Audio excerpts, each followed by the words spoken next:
That's my baby. I'm dying. That's my baby. We're going at it at 110%. I just want 5 minutes of happiness, please. Just give me 5 minutes. And they scored. They did it. Left. Beat left. What the hell was that? Oh, yeah. What the fuck are you talking about?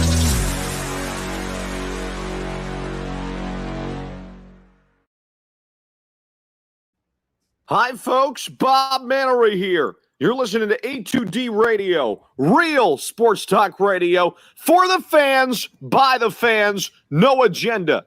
These guys are the best in the business. Hashtag it. No notes.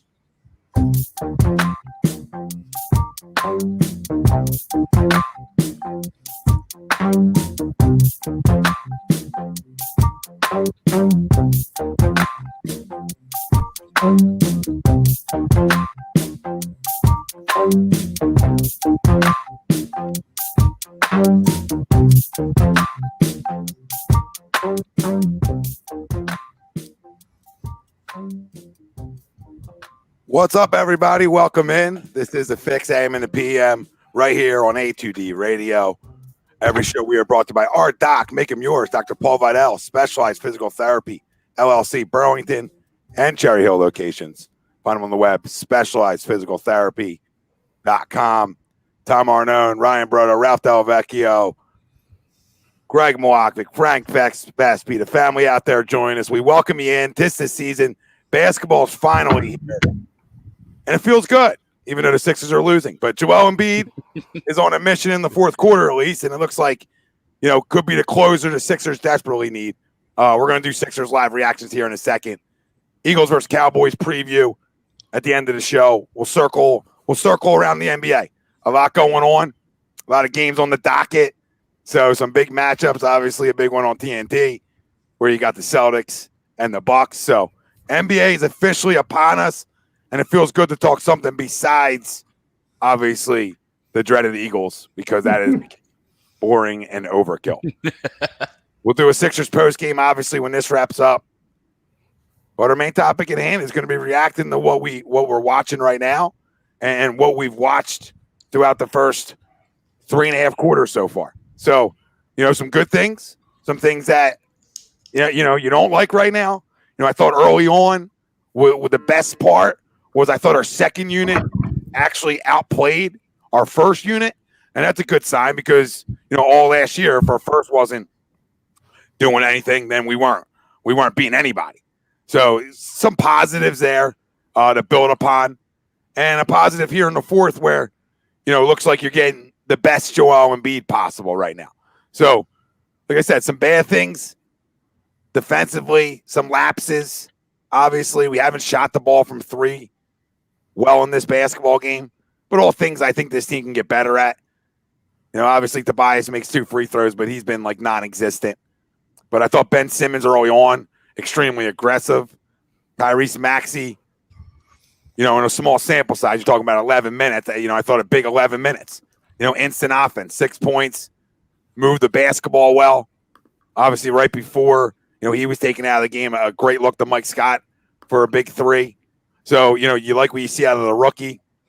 And I like what I've seen out of Furkan, Shake.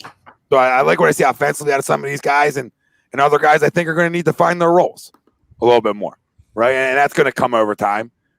Troy says, Green, Carey, killing me. Yeah, and I think some of the newer guys are gonna struggle maybe through the first few games just to find where they fit. But listen, I mean, all that can feel better, no matter if you just get a win tonight. I mean, we've been the city of losers here for a little bit, but as this game's going on, a little poll for everybody. Has your expectations shifted or changed at all? Or, are you just somebody who, hey, this is game one, and last year we were fooled early on, and thought we were a way better basketball team than we were, obviously. So to me, my expectations won't change regardless on how this game goes. Some of the things I thought they would do well, and then other things I think they can build upon and get better with. But my expectations haven't changed even a little bit.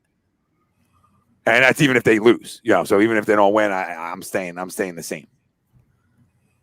Bobby says Maxey needs to start over Seth. Yeah, I think that will calm Bobby over time. Plus, I think him having the ball in his hands a lot, might be a better fit for the second unit where, Seth doesn't need the ball as much as Maxey does per se to get offense. Donovan, appreciate you, brother. Tyrese Maxey looks like took Matisse Thybulle's minutes. Yeah. Well, I mean, somebody was. I mean, the guy's he's a good defender, but if you can't score in this league, you're in trouble. And it looks like right now, what we all thought he needs work on his offense. But that's a good thing. I mean, we have guys that come off the bench and score. And that's what we needed. Big time. So we got a tie game, 5:35 left in the fourth. Donovan, we appreciate you, brother. Thank you, I Donovan. appreciate that, Donovan. Thank you, Donovan. But extremely excited just to have it back tonight. I felt, almost that similar feeling when you have, when it's the first Eagles game. I mean, I get the same feeling for all four teams like that, and that was the feeling. Ralphie probably had that with the Lakers, last night in a loss. But it's that feeling of when the sport comes back and expectations. Can be as high as you want them to be, or as low as you want them to be for some teams. So, I look at that and that excites me. That gets me going because this is a good basketball team. I think they showed that the battle back tonight. Betances hasn't missed. You know what I'm saying? And that, that's not going to – I think he's played 15 minutes. I don't know if he's missed a shot. I thought we were playing Steph. You know what I mean? I thought Steph came in. I thought we were playing Durant. Sorry. I thought we were playing KD tonight, the way he's stroking. But no, I like what I've seen from some of the things I wanted to see. An early little elbow jumper from Ben. I like that. Even though he misses it, I don't care. There's a big make out of Seth right there. So we got 95-93. Greg's not getting it. You guys are light years ahead of me. I'm still a commercial down here streaming. Are you streaming down there or what? Yeah. Yeah, gotcha. Russell Westbrook had one. Yeah, Gavin with 2 air balls, but guess what? I mean, I think the guy had a triple-double after the third. Yeah, he's almost at 20 assists, I think. I think he's right. I think he's got at least 16 or 17. So he's right there. Look what he automatically does for them. I told you, he automatically puts them a playoff team. He actually puts them somewhere you would think in that lower portion. Maybe 6, 7, and 8. He just does that even though he doesn't shoot well. I mean, 20, 11, and 14, I think it was. So that's you take that. You take that if you're a Washington fan. You definitely take that. But I think, Joel Embiid impressed you guys in the fourth here? Is it what you guys wanted to see? Because, it's absolutely what I wanted to see. Yeah, I mean, he's been the go-to guy. I mean, that's another shot. He's been the guy that the offense has ran through, obviously. And, unlike like we talked about the Tobias Harrises of the world, this guy's actually stepped up. Now it's only one game, but, like we talked about, dependable. Here you go. On cue, missed a 3. Hold my beer, Tobias. But no, Joel Embiid continues to be Joel Embiid. This is exactly what we wanted from the guy, and he continues to be that. I would like us to play some more defense, though. A little bit better team defense, but that's going to happen. These things are going to happen. But like what you were asking at the beginning, have our expectations changed based off of what we've seen? No. And I think if anyone says yes to that, I think they're getting a little too ahead of themselves. And like I said, I just ripped Tobias Harris, but it's only one game. Things are still building, and even Doc Rivers and Daryl Morey said the same thing. He said that the first 10, 20 games, it's going to be, I hate to use this word, but it's going to be a process. It's going to be to figure out the identity. It's going to figure out not only their starting 5, but their full rotation. So you're going to see some I don't know if growing pains is the correct word, but you're going to see some of that. There's a lot of moving parts. It's a new system. It's new head coaching staff. And like we talked about, I think the comfortability factor with this team is that, hey, if they get off to a slower start or if guys aren't doing what they need to do, we have a GM that's willing to make trades or willing to bring in guys to help kind of mend some of the problems. Yeah, we're a ways away from that, but we'll see. We'll see. Like we talk about, we can talk about in the NFL. Even if you win ugly, wins are wins, and you move on. But especially early too. You're talking first week of the year. You're talking about a team in Washington that always plays us tough and well, or we always play down, let's say, to Washington's caliber. But Washington's an improved team. You knew with the addition of Russ, and even if John Wall was on the team, they would have been improved on last year just because he would have been in the game, right? But Russ, you're absolutely right, brings a different dimension. Is going to bring a level of toughness to the Sixers to the Wizards that they, don't usually have, which makes them an even tougher game for the Sixers. But my expectations has not changed. They stayed the same. You expect this early on, especially with the limited, training camp and limited preseason. You expect a little bit of this going on. No, you absolutely do. It's just part of it. I was waiting for that. I was waiting for that. I mean, Tobias could literally build 5 freaking houses tonight with all the damn bricks. Yeah, I almost just find it not even worth my time getting upset with him because I'm not expecting him any. Right. Yeah, to get better. It's gotten to the point where it's like you kind of expect this to happen. He gets paid, and now he's gotten worse. I feel like. And the friggin' the only thing he's got better at is the damn pouty face he puts on whenever things don't go his way. Like everyone talks about Carson pouting in the city. Look at Tobias. I'm sorry, I've had enough of this. I've had enough of Tobias. I know it's one game, but I don't have time for it. Well, you better have time for it because it's not. I know. I was going to say. I know. That's where the anger comes from. It's that I'm stuck. I'm stuck looking at it. Well, I mean, he could be a Rocket, by tomorrow, with James Harden, and don't give me hope. Harden could be a Sixer. Yeah, let's not bring that up and then postpone some games in the process. No thanks. Yeah, he's off to a hot start too. Yeah, golden pony boy. Yeah, nobody's going to take him if he's playing bad. Nope. No, and Levi, you're right. It's continued. Rob Lutman, I wouldn't call him soft. I would just call him not good enough. You know what I mean? Doesn't mean soft. Like if you're not good, it doesn't mean you're soft. I mean, he just came down with a big rebound and then went up soft. But he's not good. But I mean, his numbers will get to where they'll get to. You know what I mean? They'll have games where you're like, oh, Tobias had a great game. Yeah. And next night he'll shoot, 5 for 13, or 5 for 15. So you're gonna just get that. We're just stuck with that. Like this season isn't gonna be based on Tobias. This season is gonna be based on, it's gonna be based on everybody else.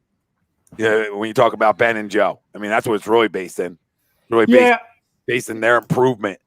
Because if they continue to get better, then it almost makes it hard for them not to get better.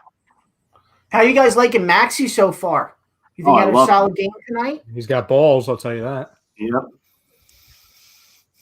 He looks comfortable, Ralphie. Yeah. I think a lot of it is, what we talked about with Jalen Hurts in a sense of he doesn't look like the game's too big for him, right?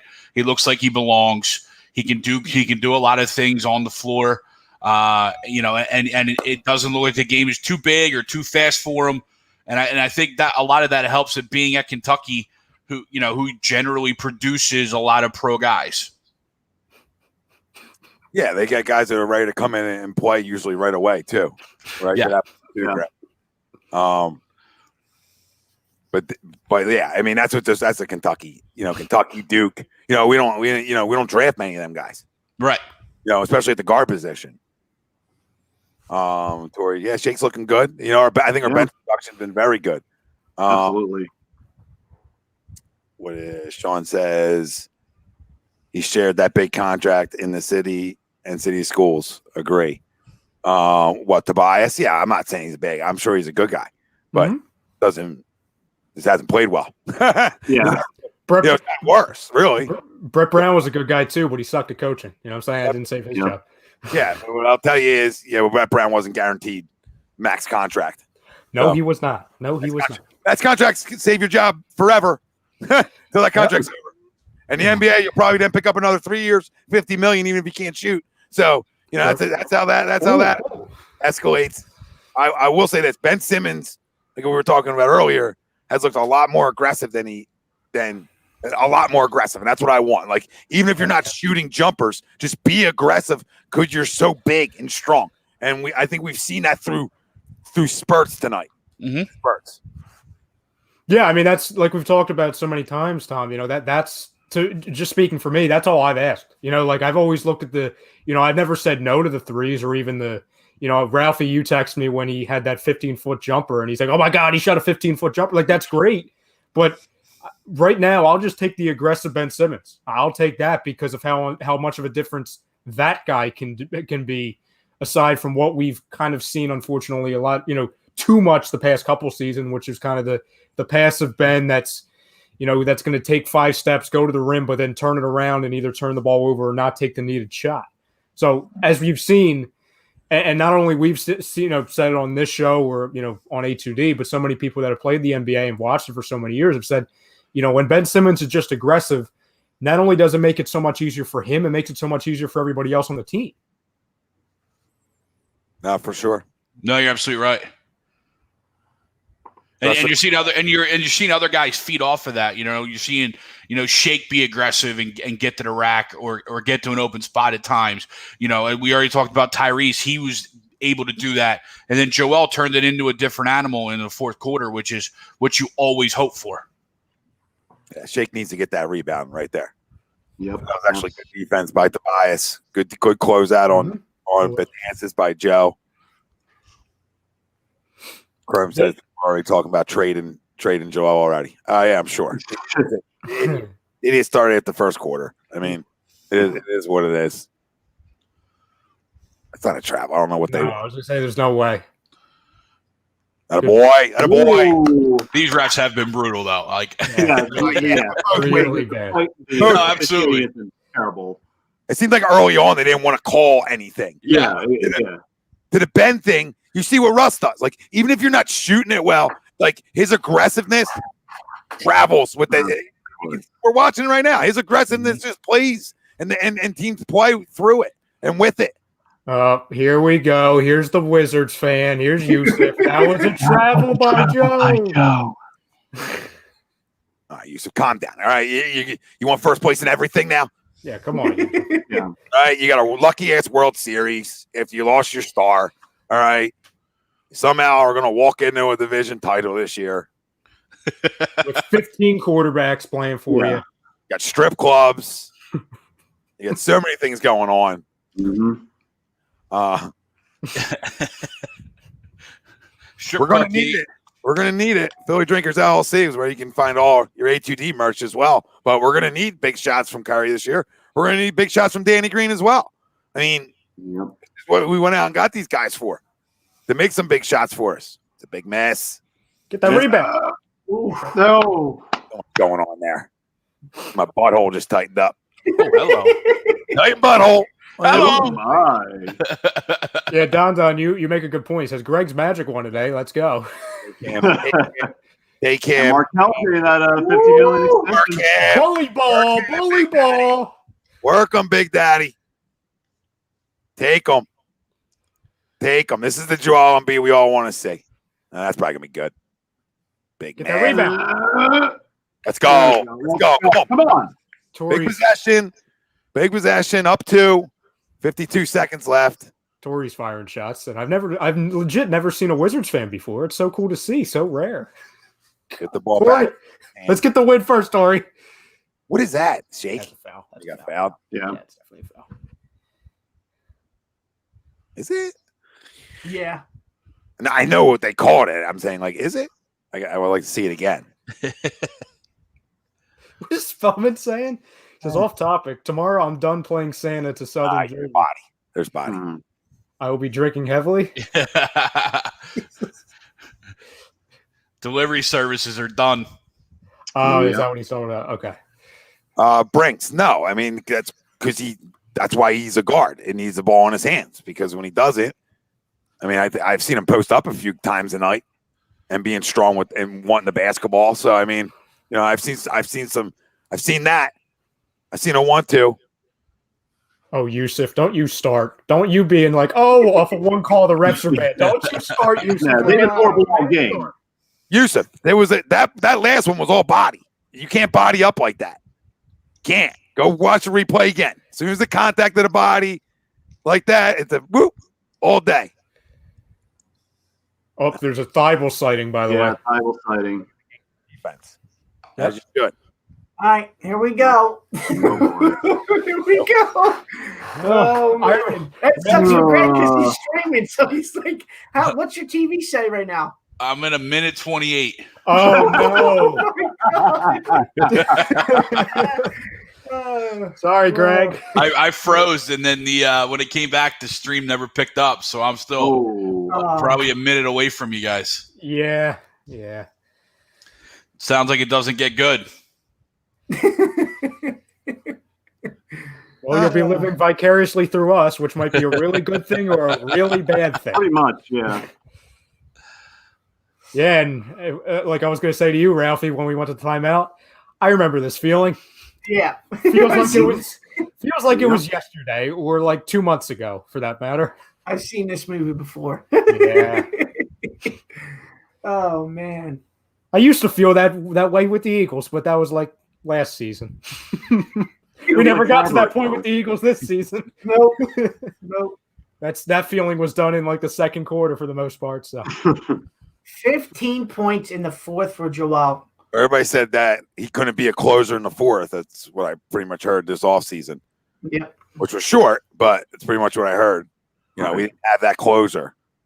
15 in the fourth. They sure playing like the closer we need.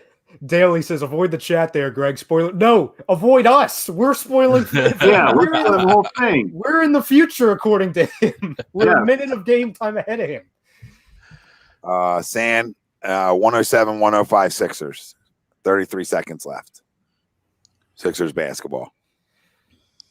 James Jackson and Embiid's left nut would give us more production than Tobias Harris. I'll take Anthony Bennett at this point. At least he made his threes. Yeah. Oh, yes. Oh! Good luck. That was a great fake. What's this, time? Did you notice the fourth, though, the five that they had on the fourth? And I'm sure this is going to change game by game because Danny Green's a cool minus 27, right? But, you had Shake and Seth around the three-headed – the three-headed group. And so back to kind of what we all mentioned, a couple weeks ago and leading up to the season, it doesn't really matter who's starting because it's going to be that five that's playing the best going to be on the floor at the end of the day. Yeah. And the end of the game. Yeah, that's going to switch up, like you said, all the time. On sort of, and you're going to get that where it's not like that missionary like Brett Brown thing. Like, I got to put my starters back out there. Right. He's more running with the guys who gave him the most production tonight. Done and done. I don't think Danny Green's out there right now. No. I also think he'll probably ease his minutes too, late in games right now, too. Just because he played, he's the shortest turnaround in NBA history. Mm-hmm.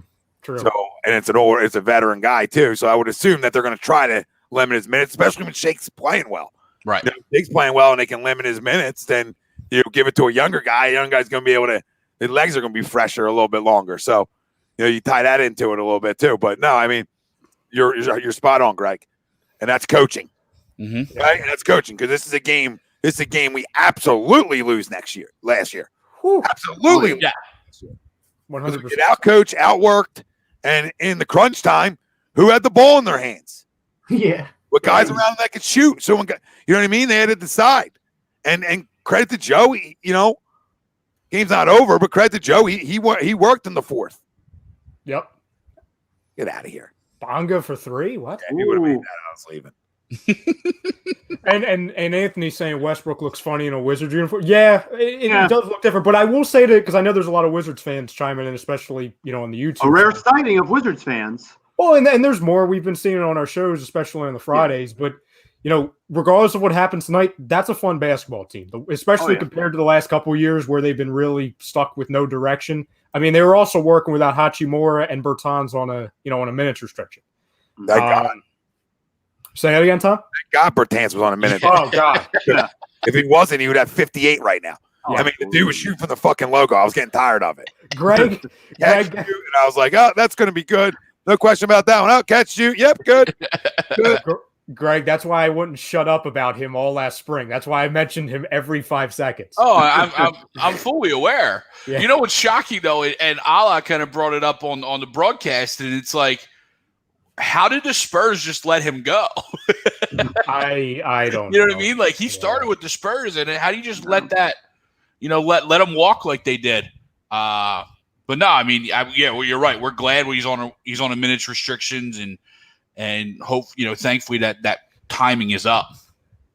Yeah, Avdia looked really good too tonight. Yeah, he's going to be good. Yeah. I mean, he's good at everything. That's what I'm saying. And like the knock on him was that he was good at everything, but not great at one thing. But you can say that with like any you can say that with any EuroLeague player that tries to enter the draft. Like they're good at everything, but when it translates on an NBA court, it's either going to be hit or miss. And that's also not a bad thing to say, hey, he's really good at everything or just good at everything. He's 19. You know what I'm saying? Like there's with all these draft prospects, it's usually they're great at one thing, but they are like they don't have any other game. This guy, if he can improve a little bit with everything, he's gonna be a really solid player. Oh yeah. I just noticed that last throw in by Ben, he had Joey and he had somebody else flash open, and he actually waited on it to get it to Seth to close this out. I like that. It was a good play. It was a good play design. It was a good play. By the way, in other news, Don says Trae Young has 27 in the first half. Yeah. Yeah, he's got that. And then I saw earlier in the chat that the Celtics were up on the Bucks, running away with it. I think the update right now. Really? Yeah, they are. Oh, wow. Milwaukee came back. It's the NBA. Everybody comes back. Yeah. Just like we were up big in the first and you thought it was, you know what I mean? You're like, oh, this is a wrap. And then Bertans does this. Oh, he missed that. Right. Oh, I was going to say. Big win. And that's it. Listen, that's it. Got to win. That's a win because I'll say to me, that's a game we lose last year and maybe the year before that, and to worse Washington teams in this one. And this is a good one. This is going to be a playoff one. They're going to fight with some of them lower teams for that 7-8 seed. No question about it. If they play like this every night, they're absolutely going to be a playoff team. And I think they have enough veterans to play like this every night too. I think they have three veterans where they can play like this every night. They have enough of them. Yeah, and absolutely. Young kids too, which is good for them. But no, we don't win this game without Joel Embiid taking over in the fourth. Look at that. 29-14. I mean, listen, we talked about a guy that when we did bowl predictions, for us to get to where we wanted to be, had to be top 3 in that MVP voting. Well, 29 tonight, 15 in the fourth. That puts you that's the kind of games that puts you in that conversation. If you consistently have those types of nights, then you're automatically thrusted into that conversation. And I think having Dwight Howard here is huge. I thought his minutes were so impactful, especially in the first half tonight. So another big addition to this basketball team. And a couple of things we don't win this game with. We don't win this game without our bench production in the first half. All right, because everything changed when they came in. And we don't win this game with a fourth quarter from Joe like this. And we don't win this game with Brett Brown probably. Because, I think some of the forcing the ball into Joe's hands and not in the guys like Tobias' hands and not even in the Ben's hands at times in the fourth. So that's just exciting. It feels good to get that first one, and you build off of this one. 44 bench points tonight. You weren't getting that last year. You were getting 18. No. You're getting 14. If so much was put on Ben, Joe, and Tobias to score. If they didn't, you weren't winning. And Tom, how many times did we sit here on Wednesday nights and ask for what we needed? 30 to 40 points from our bench every night. Right? That's what you needed. And when you get it on nights like tonight, that's what it looks like. And I completely absolutely agree about, the Dwight Howard minutes. They were only 13. It almost kind of felt like it was more, but it was 13. They were effective. He was physical. You know what I mean? He brought a tone to that second unit that, I'm not just a schmuck backup center to Joel. I'm here to do business too. And I liked a little bit of the two-man game that he played with Ben Simmons at times, and just the physicalness of him just being on the floor. Whether he got the tech or not, I loved it. It. Yeah, me too. Levi, this is spot on. Yep. I love the stretch where we fed Joe in the post on Lopez like 5 times in a row. Really got Joel rolling. Absolutely. Mm-hmm. And that's coaching, and that's emphasis on it, and that's matchups. He can eat Lopez up, and he did. And it's not, you know what I mean? It's not Brooke, it's Robin, right? I mean, Brooke might get him. Robin doesn't get him. And he owned him tonight. And to own one of the Lopez brothers probably feels good for him because, they've been known to eat his lunch a little bit defensively. So that's a good start. It's getting some of that old shit out of the way, right? And like your 2 best players have big buckets down the stretch. Yeah. And Joel Embiid and Ben Simmons. They both had a presence. And we couldn't say that about Ben a lot, last couple of seasons. You know what I'm saying? You would forget he was there at times. So it's great. And to Levi's point, he's spot on. We wouldn't see that. And I'm not trying to turn this into a Brett Brown hate party, but it's the truth. We wouldn't see that if Brett Brown was still here, because the one of the many knocks on the coaching staff and Brett Brown as a whole the last couple of seasons or ever since he's been here was that everything would be going well, and then they would just abandon it. You know what I'm saying? Mm-hmm. And we would see that so many times to where there would be a stretch of 2 minutes, let's say in the second quarter and the third quarter, where Joel's just dominating in the post or dominating. I love this one play that they keep doing, because if they keep going to it, it's going to be unstoppable. They passed off to Joe just beyond the foul line, where it's like an extra long foul shot, but since Joe's so good at foul shots, it's like he's making it 80-90% every time. We wouldn't see that in past years. We would see it a couple times, but then it'd be like, oh, well, it's our time to adapt. And then we would just never see it again, especially in the biggest moments. No, they would play, in my opinion, more free and one-on-one basketball, especially Tobias. But it's good to have like I said, it's good to have some of your guys that you need to have big fourth quarters or big impacts in the fourth. The Seth Curry shot was a big little jumper there. And then obviously off of that jumper, then they come to try to double, and Ben ends up being wide open for a dunk. So, you get that when you actually have to respect guys out there to get a bucket, right? And when you got to respect guys out there to get a bucket, guys get left wide open. And this is the type of game I wanted. At times they were bad defensively, but at times they were able to clamp down. And I thought in the fourth they were able to clamp down. Like, listen, you can watch 3 quarters of basketball, and if anybody's watched basketball throughout their lives, know that means shit. It means absolutely nothing, because the fourth quarter is winning time. All right, and that's when your money makers come to play. All right, and that's if you're going to play great defense. That's when you got to play great defense. And I thought in the fourth they clamped down, and they got the ball in their best player's hands and let the offense run through him. And it's simple. It's simple. And I just think you finally have a real roster. We've had good starting fives and all that, but we've never had a roster that's deep where your second unit comes in. You're not like, oh my God, you got to get Joe back in here right now. Right. Yeah, right. You're trying to steal minutes. Yeah, you got to get Ben right back in here right now. Like, it's good for them guys that could be able to go to the bench and trust Dwight Howard to get a bucket. They get a big rebound. They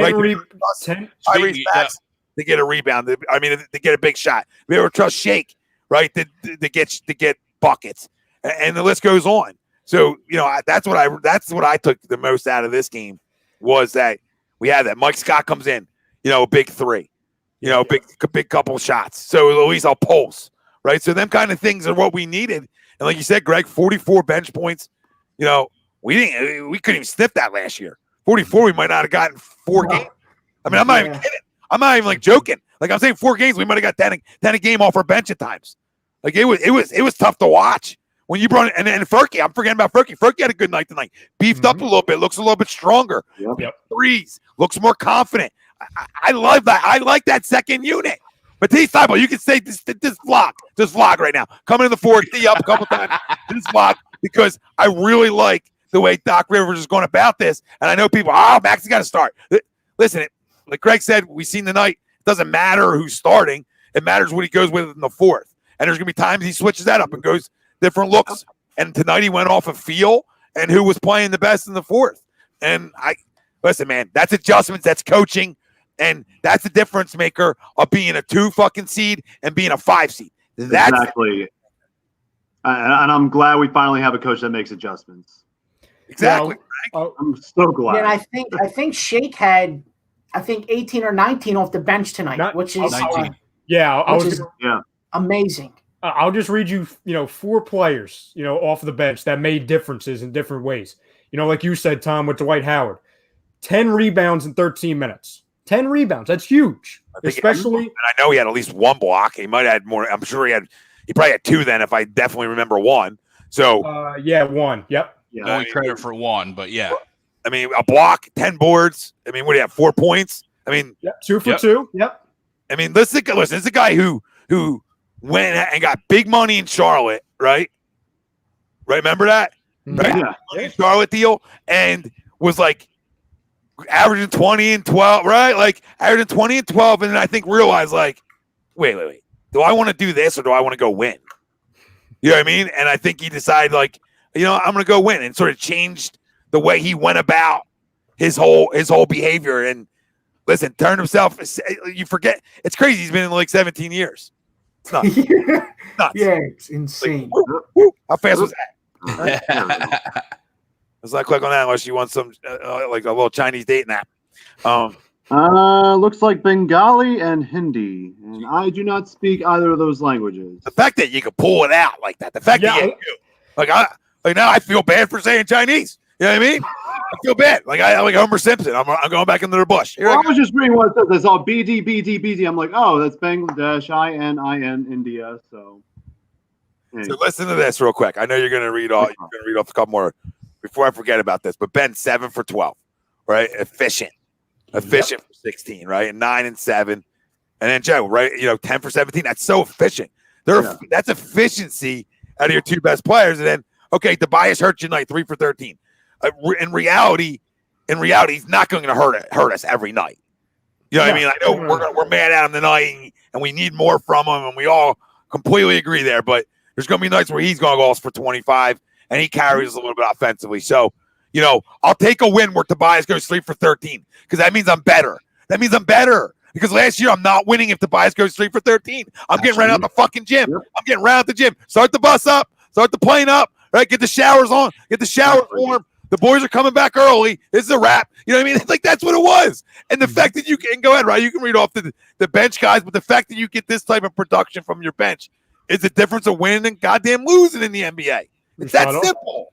You're spot on. In addition to Howard, Maxey, in only 11 minutes, he was 3 for 6 for 6 points. That's a difference. In a small sample size like that, that's an absolute difference. You didn't get really minutes in the second as much, right? He probably only got like 3. Probably only got like 4 or 5 minutes in the second, right? We barely saw him. We very 11 minutes throughout the game. Yeah, that's fine. Ease him in.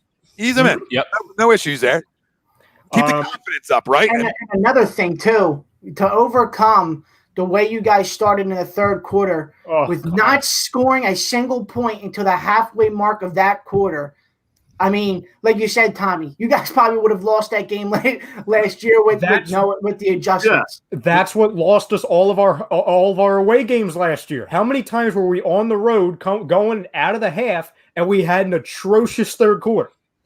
And to be honest with you, we played D. Boys, we played D, and we only got 24 in the third. We just scored 15. Right? Yeah. So it's not like we didn't play defense, and in the fourth we only gave up 24. So we only gave up 48 points in the second half. That tells me something.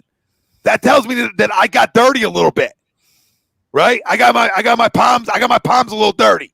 That's what that tells me. Yep. Against a team that put up what did they put up in the first? 33, 26, 59? 59? Yeah. 59 and 44. Woo! Or 48, sorry. 59 and 48.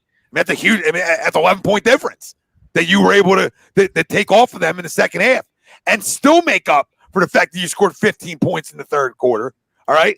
And to be able to come back and drop 40 in the fourth. You dropped 40 in the fourth, 40. You outscored them by what? Huge turnaround. 16? Crazy. Yeah. Outscored by 16 in the fourth? Wow. I mean, that's what excites me, guys. I mean, more than anything. I played defense in the second, and in the biggest point of the game, I had my biggest offensive explosion. Things to build off of for sure. But if you lose this game, you can't. It's harder to build, right? Oh yeah, like, especially in a weird year like this one's being, guys. You need these wins to pile up. There's 10. Yeah, there's 10 less. There's 10 less games. You know what I'm saying? It's important. And no, you're spot on, Tom. Because as you've seen, and not only in this game, but just based off of we know who the players are on this roster now. It all sets up to be a team that's built to close. You're going to have, lapses in the middle of the games. That happens, like Greg said with the Clippers and Bucks, it's a game based off of runs. They're going to go 20, on a 20-3 run, and then you're going to do the same thing. But just the way that they closed the game after, to Ralphie's point, the way we started that second half to where it seemed, I felt like Tom and I would have had to drive over there so we can make a bucket. You know what I'm saying? Like, is there something in the air? Did the air get heavy or something? Like, what happened? Because nobody was scoring. Real quick, what up, Q? Embiid did kill it tonight. Marquis 6-point win while shooting 28% from three. I'll take it. Absolutely. Because this team's going to shoot better from three. Absolutely. Danny's going to shoot better. Seth's going to shoot better. Yeah. It's the first game of the season. As we mentioned, we just came off of a short preseason. So it's going to take some time until everybody gets their groove back. Like Tobias, maybe not. Stella Tobias got to get her group back. Oh yeah. I'd rather take Stella on the court than Tobias at this point. What do we got? Jazz. So we got Jazz Trailblazers tonight, and then Mavericks Suns is the ESPN game. Well, that's going to be a good one to watch. Let's go, Phoenix. That's going to be a good one to watch as well. My favorite point guard, Chris Paul. He plays in Phoenix real quick. Zane Williams. What's up, fellas? Great win tonight. Go Sixers. You know it, brother. What up, Zane? Yep. Now we just keep building off of it. Q, listen, he does stink, but we won. And he's not going to shoot 3 for 13 every night. He's just not. Yeah. There's no shot. So Tobias is going to average 18 to 20 when it's all said and done. Yeah. You know what I mean? So it's like that's a win with your air quote third best player, money wise. Well, maybe your second, no, your first best player money wise. Sorry, let me rephrase myself. Your best player money wise, air quote. It shoots 3 for 13. You will take that and move on with this win tonight because, like we talked about earlier, this is a game we lose by 8 last year. After that third quarter, like after we don't score in the third like we did, we don't get it back. We definitely don't score 40 in the fourth. We probably score like 28. You know what I mean?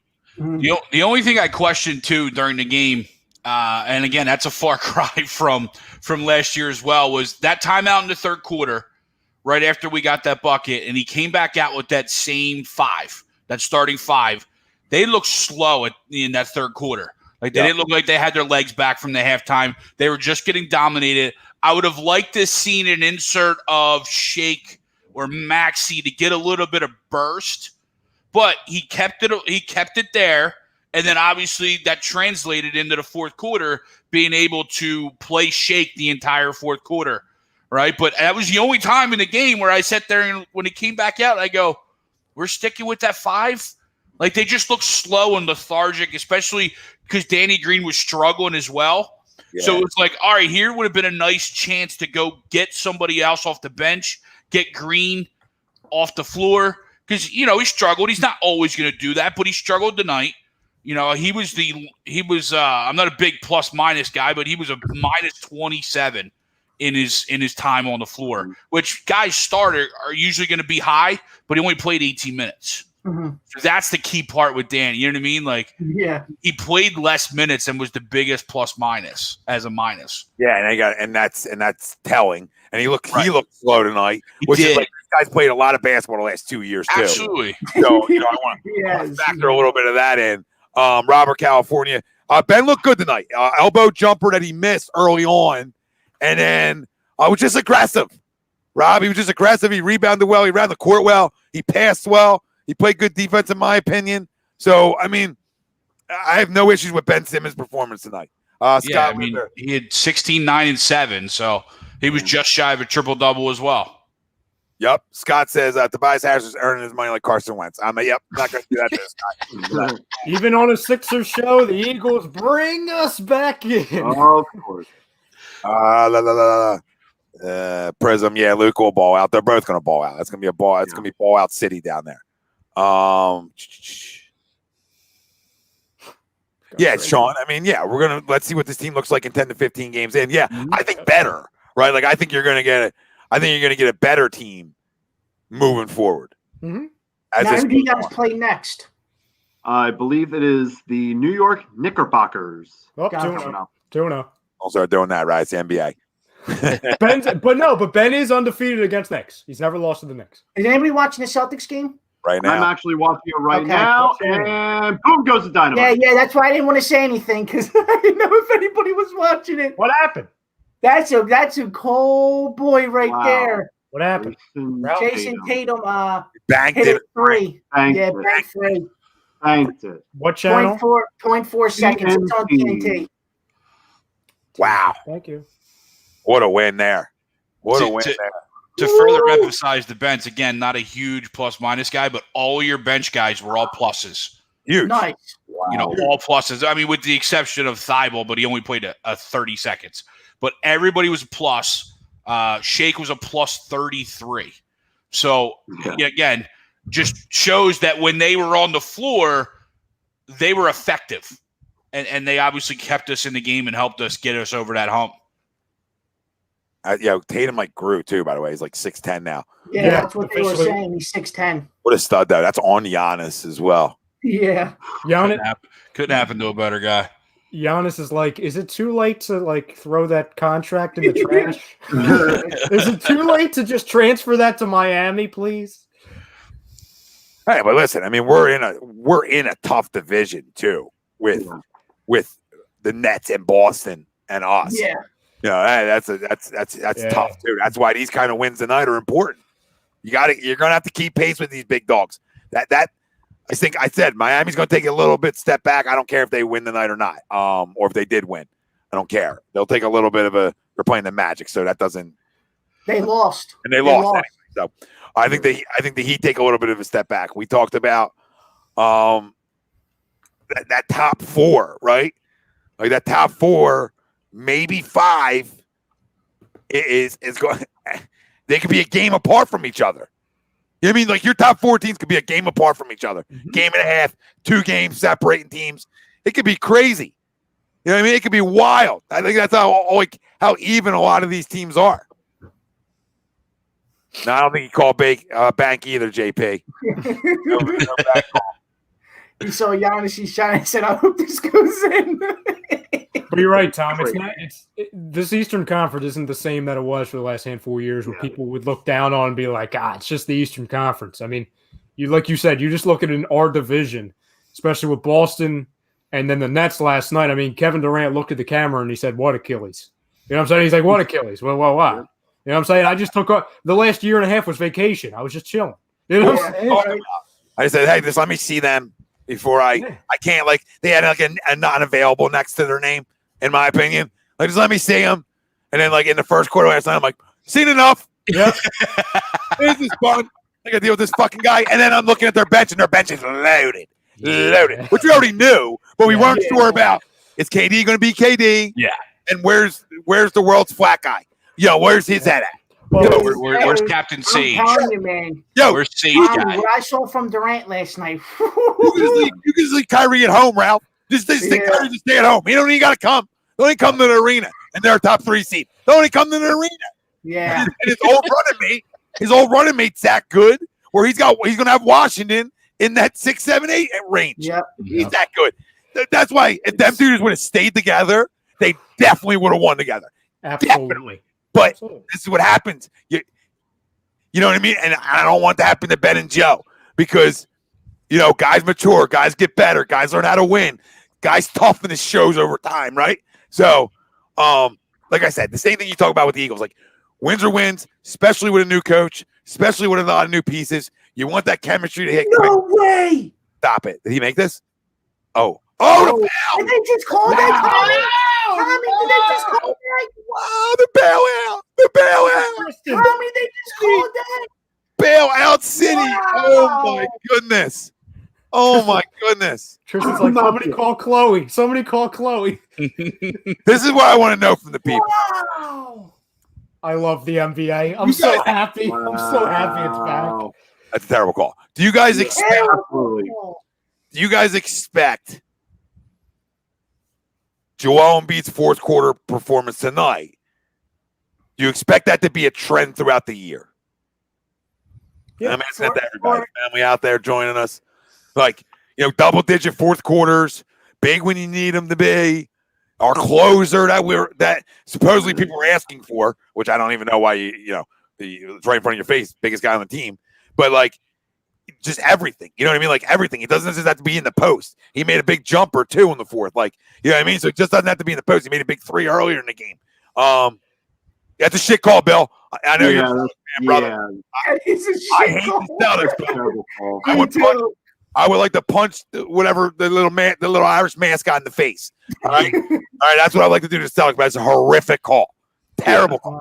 Listen, NBA ref's been bad tonight, and I'll tell you why. The speed's so freaking fast, and they don't have a lot of time to get ready for it. I mean, they all had 2 games, and they got to get ready for it. And you can, we watched the Sixers, we watched Ralphie, the Lakers.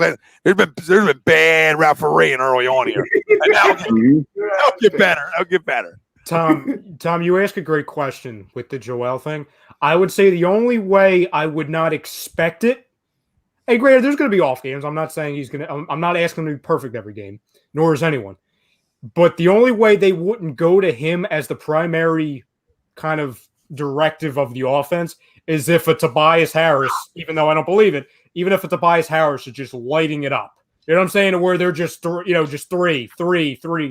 That's or maybe a Shake Milton, for example. Just somebody. He missed it. Don't say anything. No, he missed it. I love the NBA. Oh, wow. I love the NBA. He came up with Ball don't lie. Ball don't lie. Celtics. Wow. LeBron's at home being like, "This is your MVP. This is your MVP." We all know he can't shoot. No, still can't. Still can't. Nothing there. I don't expect him to shoot. He's a stud. He didn't shoot well tonight. I mean, what was he? 13 for 26 from the field. Oh Jesus. That's some high volume and in a loss. But Celtics playing without Kemba too. It's a big win for them. Yep. Oh, yeah. Especially they're going to be without him for a month. Yeah, it's that Brad Stevens magic. Well, they just got to. I mean, they got to hope on some things because I think letting Gordon Hayward just walk the way they did. I think that hurts them down the road too. It's like you just don't find 20-point scorers just laying around. Yeah. So we'll see if it comes back to bite him. If Tatum just keeps getting better and better, it won't matter. He's a bad man, Tom. He's a bad man. And freaking, what's his face? I mean, I don't know how Brown played tonight, but I'm sure he played really well too. I don't want to talk Celtics. Fuck the Celtics. Jaylen Brown went 13 for 24 with 5 rebounds, 4 assists, and 33 points. Yeah, and Tatum had 30. Guess that'd be a pretty good night, huh? Brown is just a worker, man. I mean, he's gotten so much better with he's just a flat out worker. But you don't give up on kids, right? It's like this is the main reason. Like if you just watch Jaylen Brown play when he was a rookie, even in his second year, like, first time you ever see him play in the NBA, you're like that kid's smooth. You know what I mean? Like he's gonna be something, and he just kept working, getting better. They still got good. They still got a decent bench. Just having Teague there, but. No, I mean, going back to the Sixers and going back to Joel Embiid and being able to have these types of fourth quarters, throughout the year. Yeah, no, I definitely do. I mean, and that's going to be the key to the season. I'm sure there's going to be games where he's going to struggle and he's going to be in, foul trouble and whatnot. He's not going to be everything. But yeah, if we want to be where we want to end up in the, top 3 seed in the East, Joel's got to be dominant in the fourth quarter. Whether he's taking that last shot or not is completely scenario based. But yes, through the fourth quarter, as the game slows down, the ball's got to roll through Joel. There's no question about it. Absolutely does. And, Yeah, I don't know who else it would roll through. Yeah. Right. Yeah. No, in the fourth, absolutely in the fourth. Yeah. And then teams are gonna try to change the way they go about things, and then it's gonna be about how good of a passer are you? I mean, he made a little off-target pass to Corky in the fourth there, but Cork was able to regather himself and hit a big three. But still, I mean, finding the open guys. I mean, it doesn't have to be the perfect pass, just finding the open guy. And then you hope those times Danny Green is an ice cold, Seth Curry hits those shots, as you say, Corky hits those shots, because that's just going to free up Ben or Joe even more. Real quick, guys. So Frank just sent me this, and San A put in the comments that also there's video footage of Dwight Howard and Ben Simmons out there shooting after the game. Yeah. Well, they got nowhere else to go. They can't do anything. You're a freaking wet blanket. You know that. You are. I'm saying they got nowhere else to go. So that's a perfect statement by Greg there. Like good. That's what we want. I don't know how you you can't go out to eat. So where else are you gonna do? Yeah, I don't know what you roll your eyes about. I mean, that's good. They should be. You want to get better? Well, that's my point. He never did that at any other point. We don't know that. If he never did that at any point, what do you think? Do you think it would be documented like it is right now? Because you don't think these guys got personal gyms they go to shoot? They're not staying in the arena and shooting with fans in there. You've heard stories of tons of guys that get shots after games. No, I'm serious.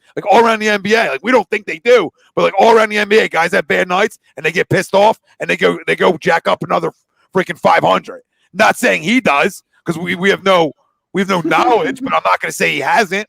That's not fair to say. Over 4 years, he's never shot after a game. No, I never said never. I never said never. But I'm just saying that we don't know that he hasn't, but it's great news. It's not bad news. That's my only point. Well, Greg's like, it means I don't nothing. defend Greg ever, but he's right. He should be. Let's go. You keep going like that. It's expected. You know what I mean? Come on, it's expected. They should want to get better. That's why I think it's good Dwight's here, though. So that's the part you like to see, that it's Dwight and Ben and it's a bond and Sash. Absolutely. Right. So I mean, I'll give you a little excitement there. But Greg is a wet blanket usually. But in this You're just so quick. It wasn't even the message you were saying. It was just so quick. If Fultz was out there, Greg, you're freaking running down the driveway. Yeah. You know what I'm saying? Oh, yeah. So that's my point. It wasn't what he was saying. It was the quickness. Dwight and Ben. It doesn't mean anything. Just let me have my fun. By the way, both Ben and Dwight love attention to me on social media too. Absolutely. That's a little scripted as well, but that's fine. I like that they're doing it. That's what good teams do, and veterans take younger guys under their wing, and you work and get better. But Greg's right though. Unlike previous years though, this is the only time you'd be able to stay in arena and do it. Which probably helps a lot of guys out that like to get work in. I wouldn't be surprised you see a video at 2 a.m. and Maxey getting work in, and other guys getting work in. A lot of guys do that shit because they don't play it so late the next day. A lot of guys will just, especially now with nothing to do. What else are you gonna do? You're gonna go to a strip club and your team can't play for a week. Mm-hmm. Yeah, I mean, normal years they probably go out to dinner, do whatever, and then end up back in Camden at the facility. But you don't even have to because you can't do anything. Do you think that they would? They probably stay and hang out there. You would think At the arena. Yeah, in the locker. Now, yeah, probably staying out because they can't go anywhere. Yeah. And the locker room is probably the only spot where they're allowed to have, their group of people, you know what I mean, their team in one setting. You know what I mean? And plus, they got so used to, or at least the teams that were in the bubble, they got so used to them being together all the time, you know what I'm saying, having that camaraderie. Not like before in past times where, we would talk, like you were saying, Greg, to where once the game's over, it's up and do media, get out of there, and then, see each other next morning for practice. Now, there's, a way better opportunity, especially for a new – I don't want to call it a newer team because it still has the same core, but so many different moving pieces all around the NBA for, chemistry to build, be built a little bit quicker. So I think that helps, especially in a shortened season and a really shortened off season too. You don't have that preseason or that training camp, to really bond or just bond on the basketball court. Now you do have that just before and after games. No, and like, I think that's almost like the '93 Phillies who used to like hang out in the clubhouse after games. You really get your bonding moments in for sure. Yep.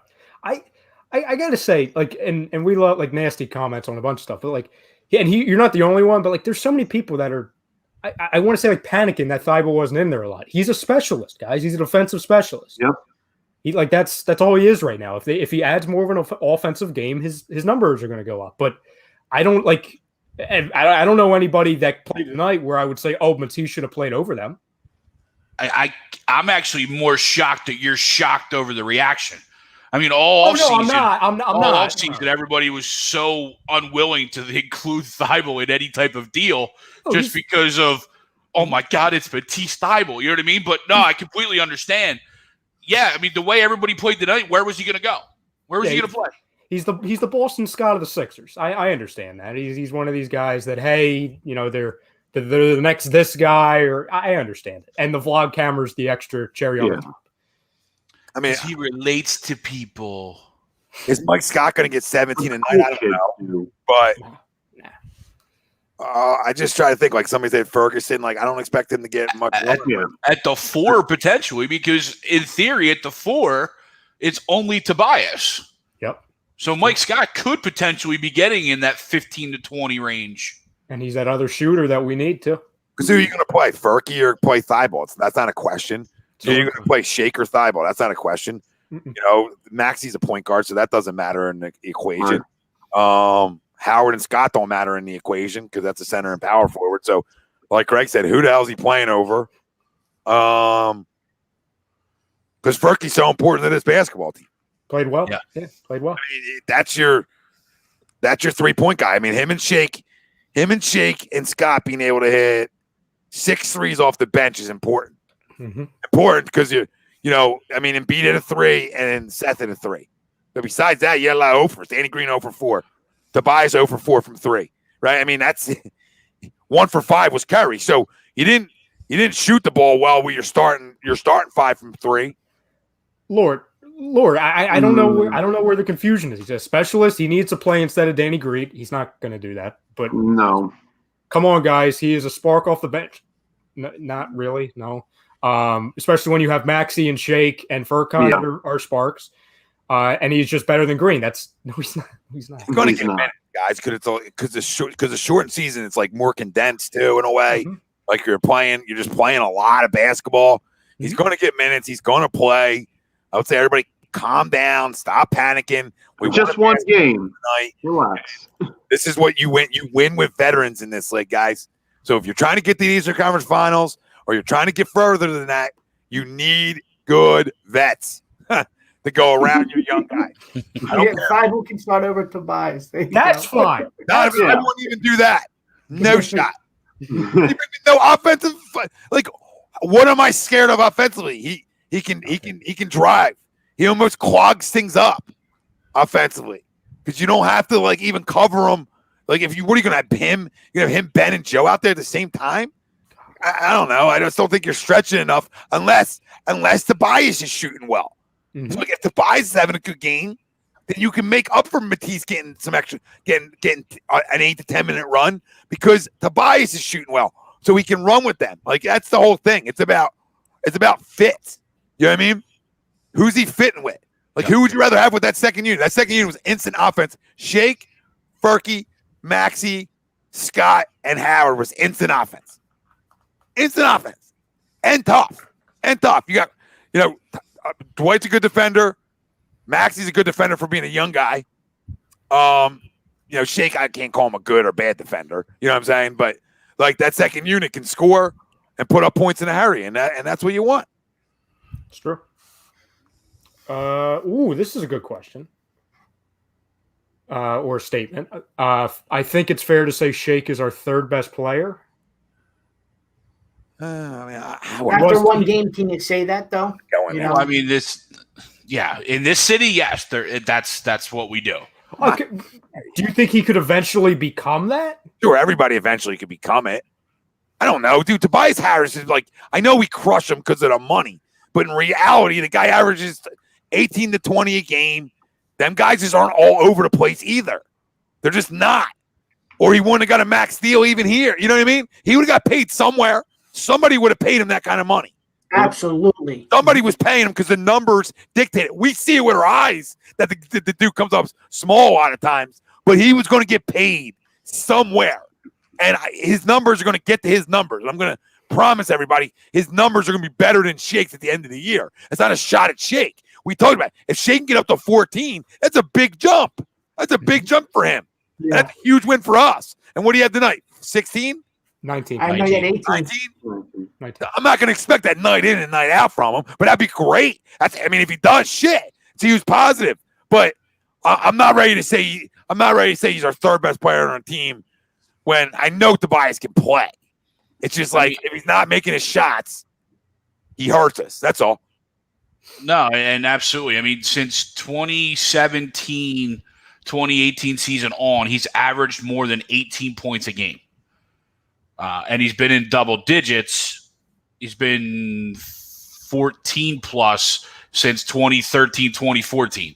So, yeah, I mean, he struggles, but you're right, Tom. At the end of the year, at the end of the game, at the end of the day, it's just like Pat Burrell, right? How many times did we crush and hate Pat Burrell for always striking out? But yet you turn over the card, you turn over the baseball card, and the numbers are the same every year.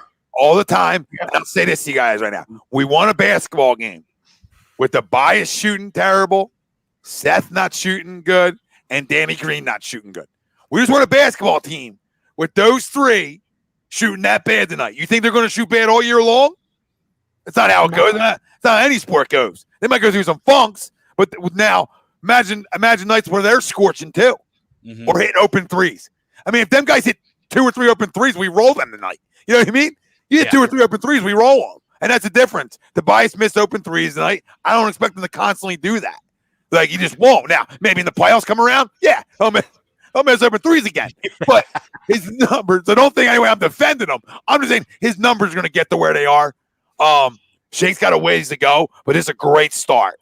Yeah. It's a great start in the development. It's a great start, and I really like the kid since SMU. You guys know that. Larry Brown coach Shake Miller. Played under Larry Brown, so you know he was coached. I like Shake. Just wanted to see him more. Like, see him this year and that improvement. And guess what? You know what I'll say? And guys, go. But I'll say something else. What do you say? Tobrick? Tobrick. I'm using that now. Thank you. Tobrick is on my last nerve. Yep. I really like that. Chris says, first game, let's give Simmons a chance, but Tobias is hard to watch, period. Well, Simmons was aggressive tonight, Chris. So there's nothing to give him a chance on. Like, if you're aggressive and you get to the rim, we're good. And that's what I was going to say. This entire roster did a good job driving with the basketball. Getting to the rim with the basketball. So they could feel that they weren't shooting great. And what did they do collectively? They got the ball to the basket, right? They worked the ball back inside. That's the difference of coaching, right? And veteran players to know, you know what? I'm not shooting the ball well tonight, but let me get to the basket. Prism says, would you rather have Jimmy Butler and Brett Brown? No, I'll take option 2. Yeah, 2 hands down. Because Brett Brown's going to ruin it for everybody. I mean, you're not giving me good enough players, but I'll take Doc, Seth, and Dwight over Jimmy and Brett. Because I was a Brett supporter for a while, just because you had to give him a chance with good players. But we saw that he's not a good enough coach. Jimmy and Brett wanted to. And what we saw with the good players, it didn't work out well. And Jimmy and Brett wanted to kill each other too. Like, so. Yeah. And you already saw the Jimmy and Brett, the Brett movie already. You know what I mean? So. Chris, you mentioned Ben wasn't. He was upset in his presser. What was he upset about? I didn't hear it. I don't know if anybody on the panel did. No, I turned on the other. Yeah, no, absolutely. Chris, just let us know what he said he was upset about. Just curious.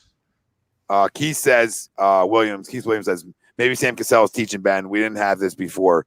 He's going to get better. Bank it. Yeah, he is. Keith, and I get it. Like, we're Rush Judgment fan base. We wear it on our sleeves, right? But he's 23, and we want him to be great. We want him to be great at 18. Like realistic expectation. Like, hey, be the finished product at 18. Now, Should he be a little bit more finished now? Yeah, but he's also got now the new staff around him. And I think the new staff is some veteran guys. Veteran guys can calm the kids down and, like, stop letting the kids roam free, per se, right? And really show kids the way. Because, listen, you think Ben Simmons didn't grow up watching Dwight Howard? So you understand what I'm saying? So it's like, oh, I'm going to listen to what you have to say. You just got done playing with LeBron, right? So they listen. They listen, even though the guys get more money than him, the respect comes in. You think Ben's not going to listen to Doc and Sam Cassell, like you guys were saying, right? Like, that's going to happen. And then this is where the development's going to come. And the fact of the matter is, his development showed fucking tonight because he was aggressive. And at the end of the day, I don't give a rat's ass about jumpers. I don't give a rat's ass about the other stuff. Just be aggressive offensively. Get the ball to the basket, and he did today. He did. He could have had his stats could have been the worst stats ever, in the game. But the fact that he took that 15-foot elbow jump shot is all I needed to see out of game one from Ben. I know it was only once, and he missed it. But even the willingness and it was in motion. It wasn't like he tried to pivot 17 times, passed the ball, and then all right, shot clock's coming down. I guess I'll shoot the ball. No, it was just an open jump shot, and that's the growth. That's going to come, and that's going to add more to it. And I think Chris answered and said Ben didn't think he played well. Thank you, Chris, for responding. Accountability, dude. Absolutely. You won a game. I thought you played aggressive. I didn't think you showed your presence enough, but I thought you were aggressive. To take accountability right after the fact, even though I didn't think you played bad. Right. That's a win. Philly Insider Podcast plus 33 was shaken. That's huge. That's huge. Them little things matter. Sariq bingo. Just him attempting the shot is a W. Yep, to Greg's point. And I know Marquis said Tobias, one of them guys that needs the ball in his hands. But he could score without the ball in his hands because when you go to score, the ball's in your hands. I know what you're saying, but I don't think he needs an offense to run through him. And Doc's had him before, and it's a conversation we had in this, when we hired Doc. Could Tobias have a great year under Doc? I still think it's too early to say either way, right? You know what I mean? After one game, I think Doc is a good enough coach to figure out what it's going to take to get him going too. So. Let's see. Talk to me Saturday night. Saturday night, you shoot 3 for 13 again, then Tom's going to start coming on, and Tom's going to start firing a lot of fucking shots. But right now, I let it go. We won a game. I'm happy. But you are – I know that I can't blame you for how much you're getting paid, but the thing I will agree with Marquis to a point, I don't need him shooting 20 times a night if he's not shooting well. If you're 3 for 13, slow the fuck down. All right? But if you're shooting well, then yes, I need you to jack 20 shots a night. Matt Spillane says, Simmons plays aggressive and creates turnovers on defense. I'm good with what he does as I watch replays of Tobias breaking a putback dunk. Yeah. Like Rocco with a lot of money. You know what I mean? Like Rocco with max money. Rocco, max money. Hey, Tobias. And it's like the picture next to him is Tobias. It's like you do the meme where it changes. Yeah. Yeah. There he is. There he is. What up, Tristan? Cole says, all in all, for playing as poor as we did with little time together, we managed to take a dub. And I think, Cole, that's the most important thing you can take out of tonight. Yep. Was like we talked about earlier on, all of us said the same thing, that, this is a game you lose last year, and maybe a game you lose by double digits. Even with this roster. I just think coaching played a part in what they did in the fourth quarter. Absolutely. And Joel Embiid being accountable and wanting the ball, talk is cheap. I don't care what you do through 3 quarters. Be the GOAT in the fourth. And that's exactly what he was tonight. Exactly what he was. And then that question we were talking about earlier, I think this continues all year. I don't think this stops with him. I don't think it stops with him. I'm not talking about it like a man on a mission. I just think there's accountability. There's great coaches in the house. There's a ton of respect on, from veterans that you have here. And I just think that makes for a kosher group and a team that's going to freaking battle. And tonight we saw a team battle. And everybody said, not their best game, probably like a mid-level game for them, a C game. Listen, if you're winning games where where I'm giving you like a C+,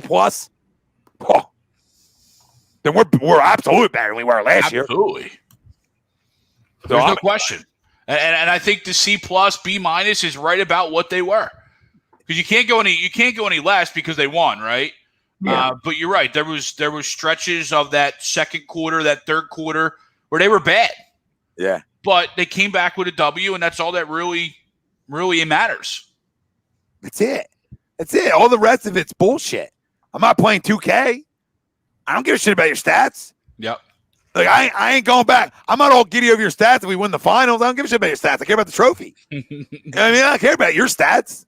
That's for you.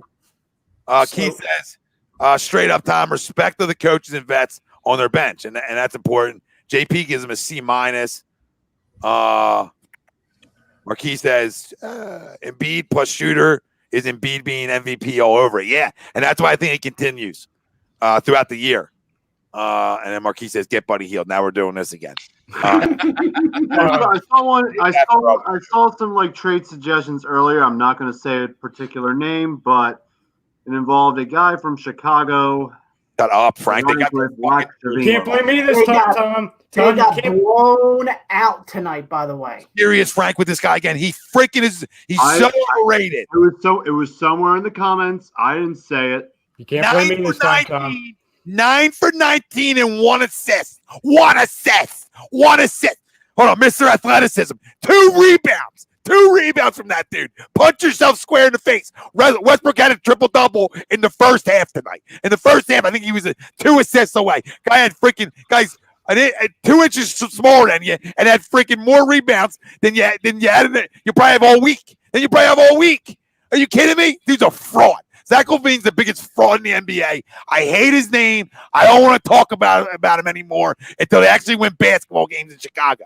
Stinks. Mr. Dunk Contest. Woo! So athletic. The whole fucking league's athletic.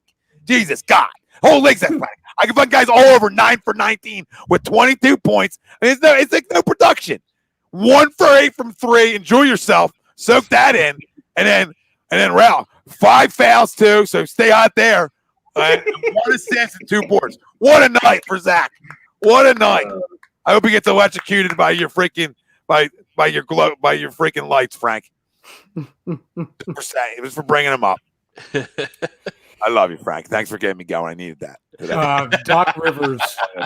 Doc Rivers said post game he really believes Tobias looks hesitant. Said he needs to rewatch, but he thinks Tobias will be fine. Yeah, well, that's true though. If you watch it, like there was Danny Green the same way. There's a couple times they were like about to pull the trigger and didn't, and it's like you feeling where I fit, right? Well, where you fit is shoot. Where you fit is what you do. Shoot the ball. Shoot. You and Danny shoot. You know what I mean? Don't be hesitant. You're getting paid. Both of you two getting paid to shoot. Shoot it. You know what I love too about it's a new thing with the comments too, and it's a great sign that NBA's back. We're getting like all these like player updates of other players going off for their respective teams, like Rozier going off, Ja Morant going off. It's like our own little friggin' Sports Center, like bottom of the screen crawl. You know what I'm saying? Like, I don't know what any of this is happening. This is great.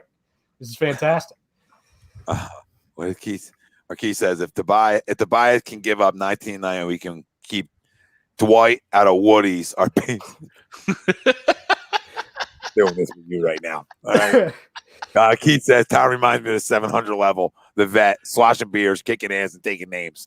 I was born up there on most Keith. You know what I mean? I know Greg and Frank were. I'm sure Ralphie spent a little time up there. Right? You ever dabble? Are you too young? Or I might be too young to be in this. Ralph and Ryan are too young for the 700. Yeah, I'm too young. Let's see. My first baseball game. When did the link open up? 04, 03. 03. And then Sixers Bank Park opened up 04, right? Yeah. Yeah. My first game was at the vet. This was during the strike year of 94. You got story time. So way before Ryan and Ralph's time. I don't even know where we sat. Things happen up there. That's all. Like, not the Frank. Like, I've witnessed a lot of aggression. Yeah. I think we could have Neville on here. I was born in 92, so I mean. Joseph says Tobias isn't even decent at this point. I have no clue why people support him. I don't know if anybody supports him. I'm just telling you, you're stuck with the money. So good luck. Mhm. Like, you better support. You better figure something out. You know what I mean? Like, I sure as hell hope he's decent. We signed him for $80 million or however much freaking I money. think you guys overreact. Like the people who react to Matisse Thybulle like needing like fucking 28 minutes a game. People overreact with like the buy stinking. Like is he a max player? No. But is he a good player? Yeah, he's good. He's good. He's gonna have more good nights than bad. He's gonna have games where he puts up 38, and he's gonna have games where he puts up 11. That's who he is. That's okay. Not even a 38 guy though. That's the thing. Like I think these types of games are more like don't happen as much for him. Like even on like bad nights, he'll usually give you like 15. You know what I mean? Yeah. It reminds me of the. Go ahead, Greg. No, you say it reminds me of the Iguodala contract that we gave him, right? He was going to get max money somewhere else. I was just hoping Billy King was going to let somebody else actually throw it out there first and then be like, all right, we like Iguodala enough to match you, right? Let's see if somebody else really will give it to you, and then we'll match you. But you're absolutely right. You said it earlier. Tobias was going to get it from somewhere else. Now, sure, yeah, do we, still even now, would we rather have somebody else have that money? Sure, but with what we gave up, you had to do it. No, you had to. You were stuck. 215 Strong says Sixers. Yes, sir. Peter says, I'm excited about this team as the next guy, but I just don't see them standing any chance against the Nets in a 7-game series. What needs to happen to get over the hump? Well, I'll tell you. Tobias. Well, that would help it. But Ben's got to slow down KD. Yep. You want to beat the Nets? You want to beat the Celtics? Like, nobody wants to talk about. Everyone wants to talk about his offense. He needs to slow them two down. You're not. You talk about never. You're never going to stop them, right? But you can hope to contain them. Contain wins you series. Yeah. A guy dropping 24 compared to 34 wins you a series. You know what I mean? Or a guy dropping 26 and not dropping 36 wins you a series. So, like, that's the important thing. If you have the chance of, having Tatum have 2 bad shooting nights in the series. Mm-hmm. Durant have 2 bad shooting nights in the series. On that, Tom, and I usually quote this guy like making fun of him, but in this case, he actually made a really good point. Max Kellerman was talking about it this morning, and he was saying, quote, after last night, if I'm the Sixers, I do not trade Ben Simmons for James Harden.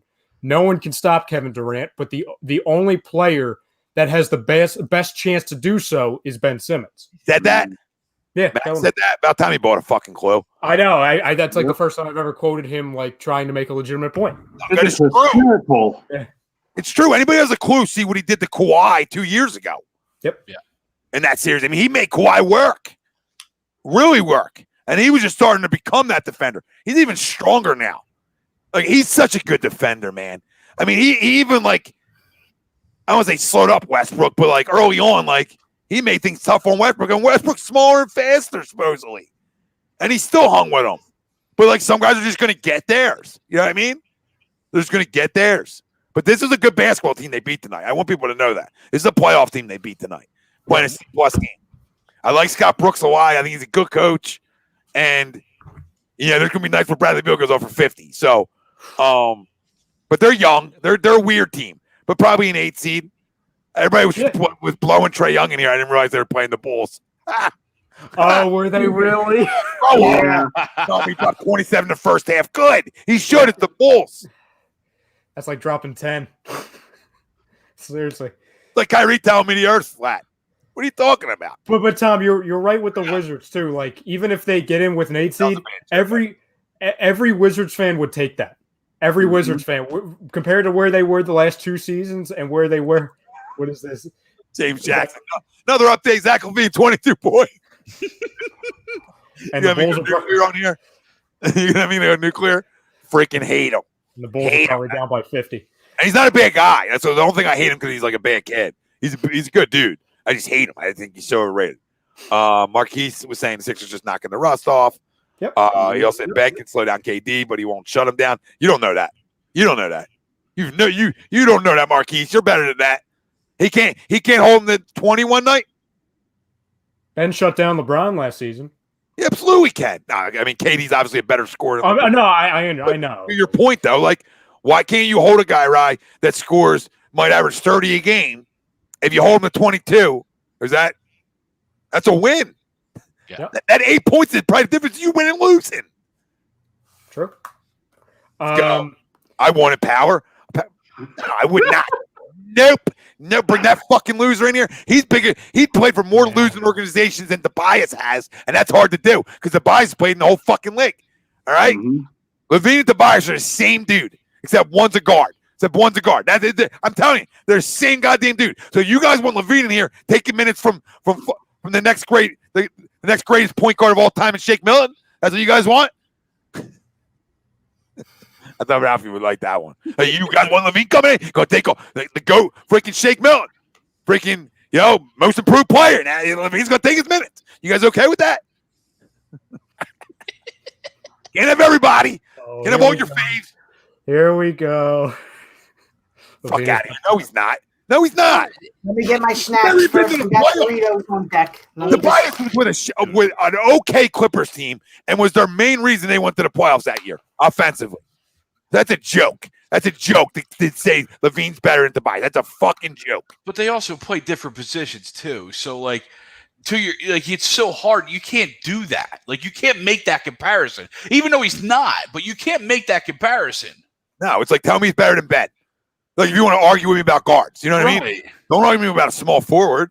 Tobias is a small forward, so give me small forwards that are better than him. Ralphie, I'd house that whole bag. It's party size too. Matter. Jessica, I just want to answer your question. Thoughts on the Warriors? I think they'll be okay. They ran into a buzzsaw last night in the net. They'll be fine. Wiseman looks good. Wiseman looks good. Really good. Yeah, I agree. And which is kind of what I'm sure they hoped for because Wiseman, got suspended for that year last year in college, so you weren't able to see what he was able to do in college. So there was a lot of unknowns. So I'm sure the the Warriors are happy of what they saw from Wiseman. I'll take this one real quick. Alex, you're a Pistons fan. You signed 10 centers. And you traded for another 4. Hey, Alex, Miles Plumlee had 14 tonight, buddy. You guys know Alex? He's a longtime listener of AT. Yes, or as he's known as it's Smooth Foreman on YouTube. He formerly known as It's Smooth Foreman. Well, Alex, I don't even remember ever seeing you in here, but I'm getting older. We appreciate you. It's one of his people. Yeah, that statement's wrong. It's Ralphie's Xbox friend. Yeah. Thanks for chiming in, Alex. Just messing with you. Tristan says somebody take the bang away from Tommy. Yo, Tristan, I'm having one of them days where I'm just like, everybody has when you're just done. Just done. Yeah. Got nothing in the tank. You're holiday break tomorrow starts. Just not talking. Good. I've been talking 7 days a week on here about the same subject outside of tonight for the longest fucking time. And like today, I was like, you know what? I hate talking. I said that out loud a couple times. This is actually my second bang within 4 hours. I crack on the Sixers game. Just a little, give me a little juice. Give me a little juice. Let me go get a little Pomsy. Ralphie, this is your cue to give us the line from last week. It's like, all right, it's okay. Let's speed through this. It's okay. Everything's going to be fine. Let's speed through this. Yep, it's okay. Let's speed through this. Donovan, it's not a fair comparison. I love you, Donovan. Nobody tips us more, so I love you. I don't want to yell at you, but it's not a fair comparison. We'll leave it at that. Hey, Don, we'll agree to disagree. A2D Radio. Welcome, people. Well, you guys all got to agree with me. Just because I fucking yell it doesn't mean it's right. That's just how I feel about shit. I fucking hate Zach LaVine, so I'll tell you I'll find 140 players in this league, and I'll make a case they're better for them. All right, I've been doing that. My mom said I should have been a lawyer when I was growing up. All right, should have been a lawyer, and here you go. Here you go. I'll make a case. I'll make a case for Greg being better than Zach LaVine. Alex says, it's going to be rough. I got the same hops. Before with Josh Jackson. No, Josh Jackson a long time ago. James Jackson. Said, Tom, it's time to take your bathroom break, my guy. It's coming. I get mad. Fuck. Listen. There's so many comments coming in. I'm like, I see my name 52 times. Like, I don't know. No, Ozone, I do not think the Mavs are overrated because I don't think Luke is overrated. We'll find out. We'll find out in 10 minutes. They got a great owner and a good head coach. I like the direction they're in. Yeah, I love their head coach.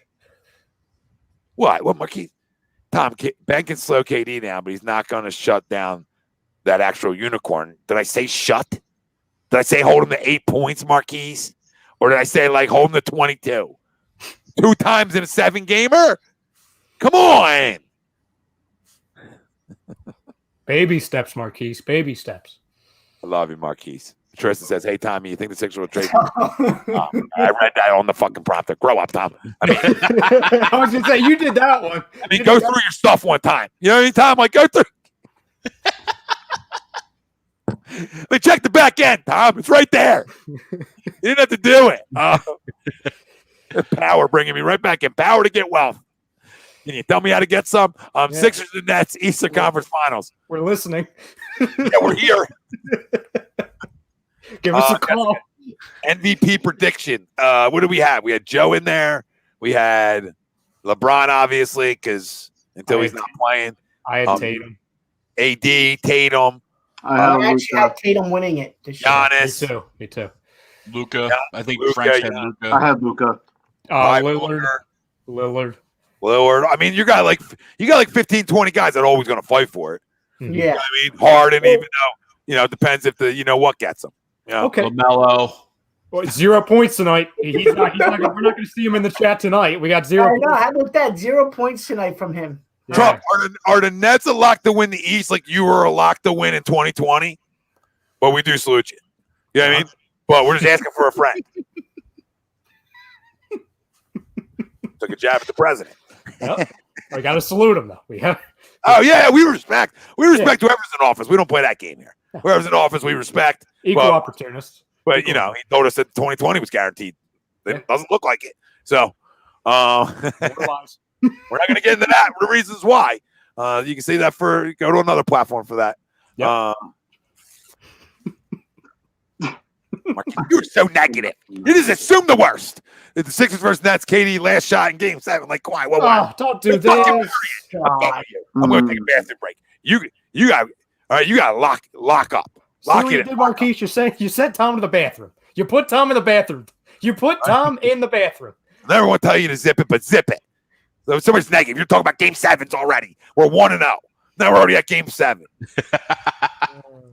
I mean, I listen. That's a W. If we're already at Game 7 in the Eastern Conference Finals, it's a good season. It's a great season. That's where I had them. Yeah, that's the growth we wanted to see taken this year was the ability to get over humps. What, Lord? What are you saying? Something about perdition. You're saying so much. I can't. I feel like I'm watching. Second time in the chat, he's heard perdition. Had to look it up, and he gives the definition, saying a state of internal punishment and damnation into which a sinful and impenitent person passes after death. The Eagles? Did he just say that? Did he just describe the Eagles and the Phillies? I feel like it was like I feel like we were in like Mayan times right there. You know what I mean? Like I felt like I was reading something. You know what I mean? They're like prophecy. You were reading a prophecy. I mean, his first name is Lord. Look at son. Wasn't Lord just on with the boys on Saturday? Yeah, he's on with the soccer guys, kicking his state side. Really? Yeah. Suns up 5-0. By the way, just saying. James is becoming our update guy. He's like, Ryan, I got you. LaMelo Ball, 0.3 assists, 1 rebound. What a night. Yeah. Well. Yeah, I don't know. I mean, I don't have. He's gonna be fine. He's gonna be fine. He's too good of a distributor to like not play in the league forever. Yeah. You know what I mean? And he's going to get stronger. He's going to get bigger. Yeah, Ricky Rubio's still kicking around. Yeah, Ricky Rubio. What a question this is. I got an oil change. He's back again with a new hairdo, new team, same Ricky Rubio. Old team didn't miss them. This is actually a really interesting question. He says, "What do you think is the best small ball team in the NBA right now?" Jesus, God, small ball team. Small ball. It's a great freaking question. I mean, in theory, it would have been last year's Rockets because they're the only team that really goes small. I know. And they got to the playoffs. But I know what you're going to say. Go ahead. Yeah, I know. No, it's Celtics. Yeah. Yep. because I don't know who their scoring big man is. I mean, Tatum's 6'10", I get it, but I understand it. And Brown's bigger, but they're not big men. Like they're guards, they're small forwards. Mm-hmm. You want to call Brown a power? You want to call Tatum a power forward because he's freaking going to be 7'1". And Yes, but they just have token centers. You're right. Yeah, what is it? Tice and another. Is it Canner still? No. Yeah, Canner's in Trail. Canner's in Portland. Canner's in Portland. Okay. It was like a late guys threw with COVID. I see what they're doing. I even said that happened. All right. Yeah, it's Daniel Tice and it's Tristan Thompson. But you're right, Tom. Don't forget about Taco Fall. Tristan, I love Tristan though. By the way, like I love Tristan Thompson. Mm-hmm. Like he's effort. He's 110% effort. I know people break his balls because of the Kardashians, but 110% effort, dude. Can score, but he's not a post presence. He's really like 6'8". You know, what I mean, he plays like he's 7'1". Defensively, he does. You know what I mean? So yeah, they don't have that. They don't have that back to the basket big man. It's got to be the Celtics, right? Because when Kemba comes back, they're so guard heavy. Yeah. And he's missing the first month, right? Kemba is Smart and Teague, Ralphie. Yeah. Jeff Teague, I think he played tonight too. He had 19. I wanted Teague this offseason. And you look what they did in the draft too. Pritchard, Green, they got freaking Carson Edwards. They got a bunch of little guys. I'm not saying Pritchard and Green are little guys, but aside from them, they've got little guys. No, they're like they're trying to shoot the lights out. That's what like the Warriors, like the Warriors in a way. Yeah. I almost went Warriors before Wiseman was here. I almost went with them as far as small ball. Yeah, I don't know how much back to the basket he's going to do. I didn't see a ton of it, but I'll still consider him a higher side upside in the big man position. And the two things that the Celtics are rolling with. But Tristan Thompson's a really good center. Like he's just underrated as shit. I'll take 100 Tristan Thompsons over freaking Zach LaVine. Just to throw it out there. 100 Tristan Thompsons. What about Miami? I mean, I know they have Bam, but he's not like he's I'm not saying he's not good, but again, they're heavy guard play. I mean, most of the league heavy guard play, right? It's all perimeter. Yeah. I'm just looking for guys that aren't going to give you a ton of production. Like you can't say the Suns because Ayton does work with his back to the basket enough. He's a fucking stud. Did you see him just go defend that on the perimeter? Oh my god! How did he block that? Oh my god! Splash! Splash! Dude, they're good. They're good. They're good. That's a top. Listen, this is it's a top 5 seed. Are you kidding me? It's a top 5 seed. The Phoenix Suns. They're top 5 seed. And nobody gave him love. Nobody. Jay Crowder, Chris Paul, huge additions, Ralphie. Yep. Devin Booker finally gets a point guard that I can actually, play. I forgot all about Josh Richardson's on this team. Forgot all about that. Yeah. Is he hurt yet? No, not yet. Right, Rye? I mean, the Mavericks, right? The Mavs, yeah. Yeah, I forgot about that trade, too. Yeah, there'll be a hamstring in a couple minutes. Don't worry. Yeah, I don't know if they're as good as people are. I don't know how good they're going to be. They're going to be a playoff team. Porzingis is going to be gone for a month. That's going to hurt them.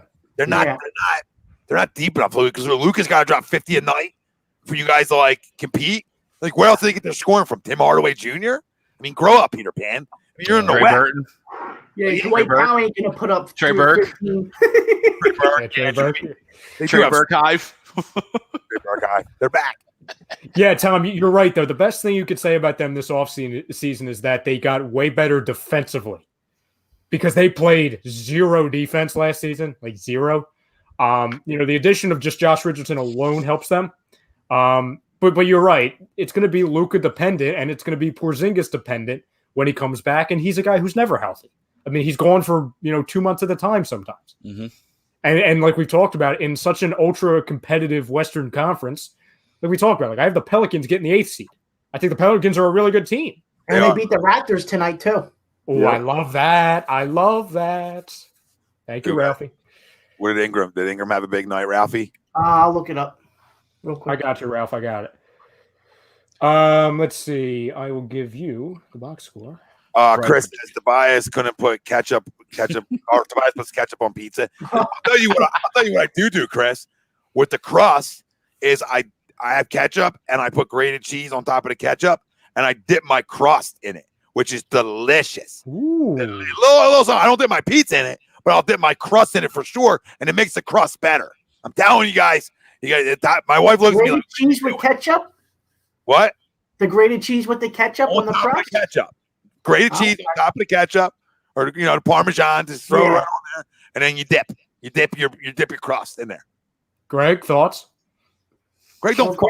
That's why I said it. That's Greg don't even dip in the water. You know what I mean? What are you dipping for? It's just the water. We're talking about. Good.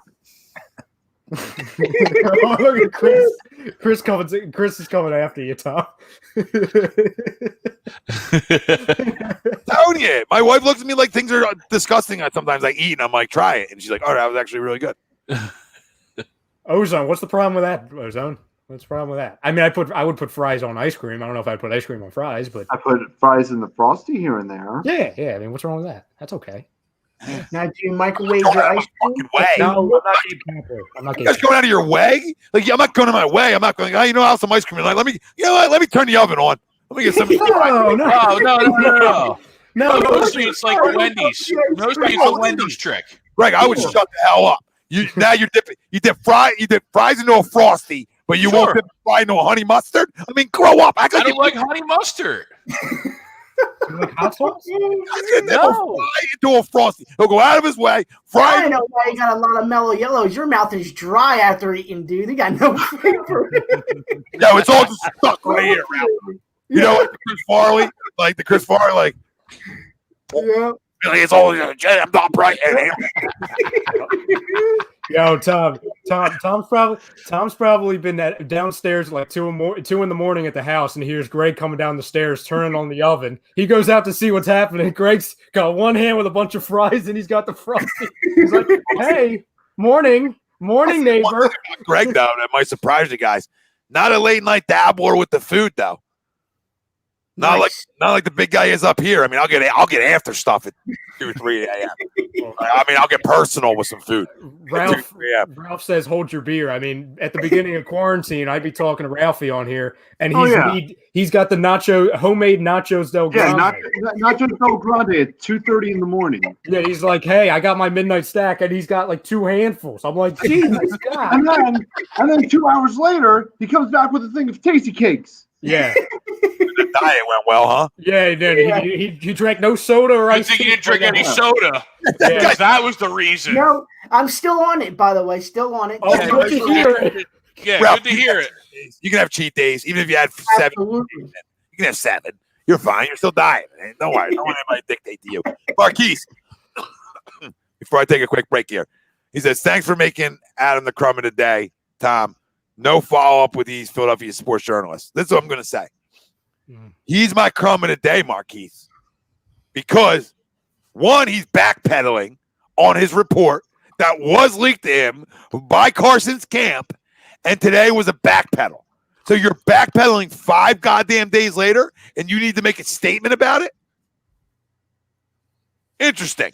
Yeah. I'm not an idiot, dude, okay? And that's why you're a crumb of the day. You said what you said, and you released that shit Sunday fucking morning. All right, that's poor journalism. Release that shit Monday. And if anybody watched the game on Sunday, that was the opposite of a bad teammate. Listen, I'll be critical of this dude on the field this year all I fucking want. But at no point did I ever say bad teammate, bad dude, none of that, right? We maybe thought some of that could be going on, but we never confirmed it. We never rushed to judgment here and yelled from the rooftops, this dude's the worst human being in the world. We all knew he doesn't want to stay here and be a backup. Who would? It's common sense. That wasn't breaking fucking news. All right? It's a joke. It's a joke. It's the media driving it. And listen, do we play a part in it? Well, when news comes out, we play a part because we talk about it. Yeah. So we're not trying to drive it. Like, that's the topic. That's what we're going to talk about. That's what people want to talk about. But, like, we're not here to ever drive the fucking agenda that's driven around here. I mean, all you do is listen in here. I told you, I know other guys told you exactly what was happening here. His agent leaked it from Carson's agent leaked it to him because that puts pressure on the organization. It got blown out of proportion. Freaking the jerk off Shefty didn't report it right.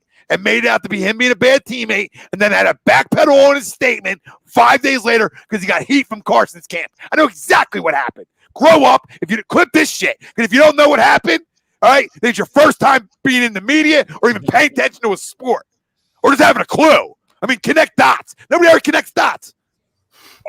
Why are you backpedaling on it? Because you got heat from your source, which is his agent, and you want to make sure that you still get told stuff. I know exactly how this business works.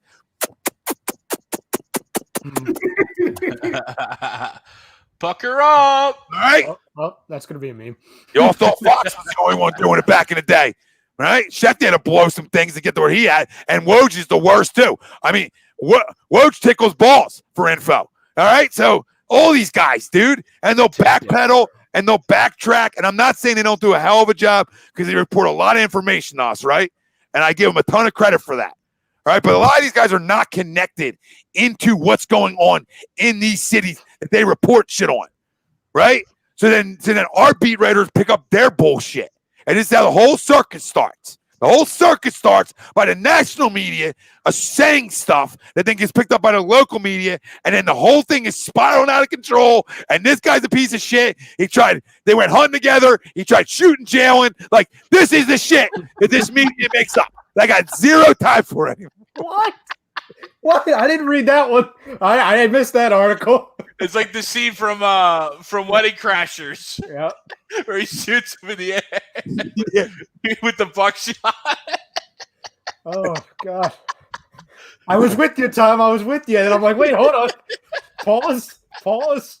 Everyone pause. Oh, God. Keith, we usually do, Keith, but we got to talk about it too, you know? But we don't try to create drama through it. Like, you know what I mean? We just more talk to you guys about, like, what's going on. It's just unfair. Like, I just think that you should be getting, if we want reports, then let's get it from our sources inside our media that actually covers this team on a daily basis. Yep. And this year's different. So, like, nobody's in there. Like, there's no beat reporters inside there. They're at the games, but they're not in a press room. Everything, even though they're at the physical games, they're still zoomed in for pressers and stuff. Yeah, it's absolutely. So they have no feel what's going on, like inside, you know? Like usual, you're right. Yeah, I mean, Pooty says, Chris Broussard has been saying Ben and Joe hate each other for years. Never seen him step foot in Philly a day in my life. The media thrives and lives on drama, and that's not just media in sports. That's media, period. All right, and that's why That's why you guys know. I mean, you guys, we've been with each other long enough. I don't buy into half the shit that's reported anyway. There's always truth to it, and there's always bullshit for clicks to it.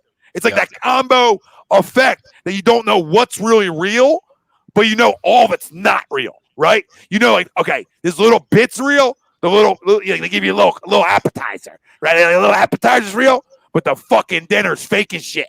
You know what I mean? You bite into the steak, you're like, hey, this is a fake dog toy. You know what I mean? What kind of steak is this? The rubber. So I just think that's what is so hard, because this is what they think. Like, you think that Shefty ain't thriving off of them clicks Sunday morning? Oh God! Come on, absolutely, dude. He's probably giving himself a massage to the clicks. All right? Yeah. You guys are creeps. Jeez. You know, especially with the timing of it too, right? They're in Arizona. You released it at like 6 a.m. Arizona time. It's like, come on. Did you actually even talk to them? No, you didn't. No, and they don't. They don't. That's the thing. They have little sources inside stuff from agents, etc. That's where it all comes from. Yep. Agents, execs. That's who they all blow. And it's like, I don't, like, you know, they give each other freebies in a way. It's weird, dude. It's the whole thing's weird, because it's like whisper down the line, right? Yeah. So when it gets to the eighth person, is the thing you said originally even what you said? Yeah. You know what I mean? Like, when it's the 10th person, it's like, this guy's a scumbag. I don't even tip. You know, it's like, the guy's Kareem Hunt, dude. He's smacking his wife around. You know what I mean? Like, it's how far it gets. And the media drives the bullshit in all of it. No, it absolutely does. Or everything just froze on me. There we go. No, still here. Still frozen. I'm back. Every time one of us leaving comes back, it like freezes on my end. Does it do that on your guys too? Yep, I hate it. Okay, cool. I'm looking like I can't see you guys. All right, we can get back to Sixers and NBA. Sorry, I just wanted to answer Marquise's comment because I knew I wasn't going to answer it later because I'm done. I'm done talking about that. I'm just going to answer that, and I'm done talking about it. Like this is like I don't even want A2D posting about Carson Wentz anymore until he fucking plays. Like that's where I'm at with it. You know what I mean? Like I don't even want to. Like it's over. Anything else posted is just going to do the same thing again. It's going to be made out like this. Right? Like, you don't want to be a bad guy, and it's going to be a bad teammate. So I'm just not doing it anymore. Pooty, I have him as a 2 seed, Pooty. Yeah, Pooty, you're a little late. He's got about a 2 seed, but Dame's not an MVP candidate. We doing this? First off, again, you misheard me. I knew it was a bad pick, but listen, throw things against the wall. Sometimes they stick, right? Nobody's mad at you. Well, no. I said that will be a 2 seed. So you're welcome. Yeah, no. I don't care about the 2 seed thing. My point is, you misheard me again, Greg. I said he was a top 3 MVP candidate. So again, he'd be the MVP. Yes, he'd be the MVP. Okay, well that's okay. Because he'd have to average like 32 a night for this to happen. Okay, and it very well might happen. Or him and McCollum both are. You know what I mean? Like they both got to be. Yeah. They both got to average for them to be a 2 seed. Realistically, they both have to average over 28 a game for them to be a 2 seed, in my opinion. Peter, thanks for chiming in, buddy. Appreciate it. Yeah, thank you, Peter. Thanks, Peter. Yeah, no, you're right. You're right. What did McCollum average last year? He's right. Shut up, bro. Sorry. Trying to up their numbers to help. Like Lillard, listen, Lillard logo is going to do what he does. I'm not worried about Lillard. You know what I mean? My issue is where to get the rest from outside of the CJ. 22. I know they're losing right now to the Jazz. 22. So he's got to average at least 25 a night, 26 a night. Take that jump to the 2 seed. Yeah.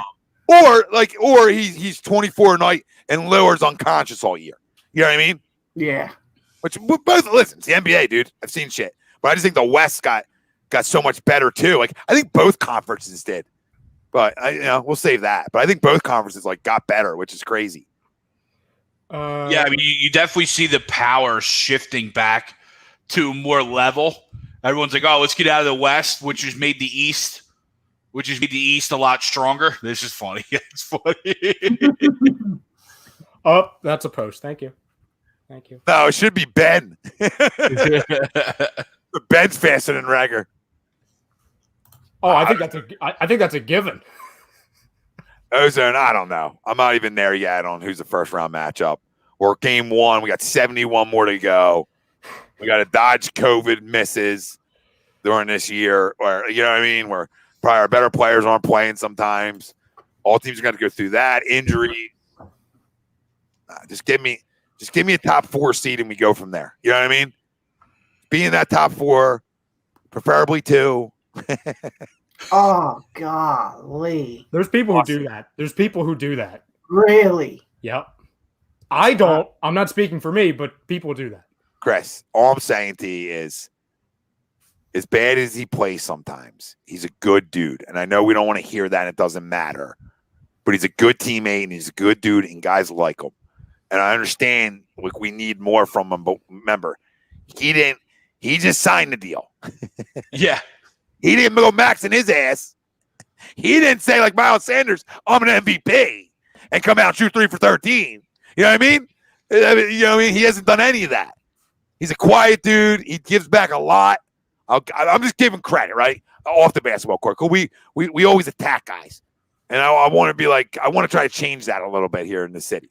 Like, where we can attack them basketball-wise, but then, pump our brakes. I'm trying not to laugh because you're making a good point. You're making a really good point. I was trying not to laugh. You guys are jerk-offs. Oh, we got another one. You don't like this one? He's a good dude, though. That's the thing. I don't dislike Zach LaVine as a person. He's a good dude. He's a freaking overrated basketball player. Pucker up. That came out that quick. Here's a good chat for you. LaMelo Ball is the first top 3 pick to score 0 points in his NBA debut since Otto Porter Jr. in 2013. Fuck you. Proud. Wow. The other one is Greg Oden. Oh, what company? My God, that's some company. Wait, what player are you talking about, Ralph? LaMelo. His brother. Oh, yeah, yick. How many assists did he have? 3. I think he had 3. Yeah, Oh, 3. Go back to fucking Siberia and play basketball. 3 freaking assists. Go back to the cold. Jesus God. Michael misses again. Oh my God. Wait, did Gordon Hayward get hurt? Because that would just be the epitome of. He's like the John Elway of the NBA, man. Ralphie, you took the words right up. That's beautiful. John Elway can't. He's the Hall of Fame quarterback, right? The quarterback guru can never find a quarterback. Same thing with Michael Jordan, right? And Greg, I don't think one guy. I don't think Hayward played because he's got the thing with the hand. He did play tonight. Yeah. He did play tonight. You did? Yeah. Oh, he did? Really? Yeah. Oh. How did Malik Monk play? I have no clue, but I know Terry Rozier had like 42 tonight. Lost? Yeah. To who? The Cavs. To the Cavs, yeah. Cavs? Darius Garland in the bunch? Yeah. Darius Garland? 22 from Garland. 27 from Sexton. 28 from Horford or from Hayward. I was going to say, Horford got traded again? I was about to take a trip to Florida and smack you in the mouth if that was true. 28 from Horford. I almost fucking fell back through the window. Your chair would have been done. I don't know when you were going to be able to come back. I gotta redo the window. Like that's what I was at. 28-18 from Al. What? That is LaMelo didn't even start, or he didn't play starter minutes if he did. Yeah. I don't think he even got to start. Monk didn't get any minutes? No, Monk didn't play. Wow, stay hot down there with all your picks. Did they just draft him last year? Who was they draft last year? Miles Bridges. Monk was the year before? Yeah. Yeah. Monk was the Fultz year. Bridges was the Thibault year. What was last year, though? Last year wasn't Thibault, was it? Yeah, it was. No, Miles was a rookie last year, I think. Oh, yeah. I like Miles Bridges. I think Miles could play. Monk I thought could play a little bit. I guess he can't play at all. Jesus. Well, when Rozier goes off for 42. Yeah. Still, I mean, the fact you got to go get Rozier because Monk can't play. It's like the best. Yeah, that was the sign and trade with Kemba. Yeah. Yep. You're right. They probably didn't really want Rozier. They just know they needed to get rid of Kemba.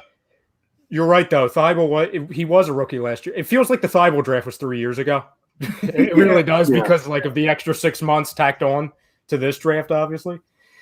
I mean, I was right there with you, Tom, with the Monk thing. But I'm not going to bust your balls because I also thought I was like clamoring for Josh Jackson on this team, and he's on like what, Greg, his 8th team seems like Josh Jackson. He's on I was a huge Josh Jackson fan coming out of college.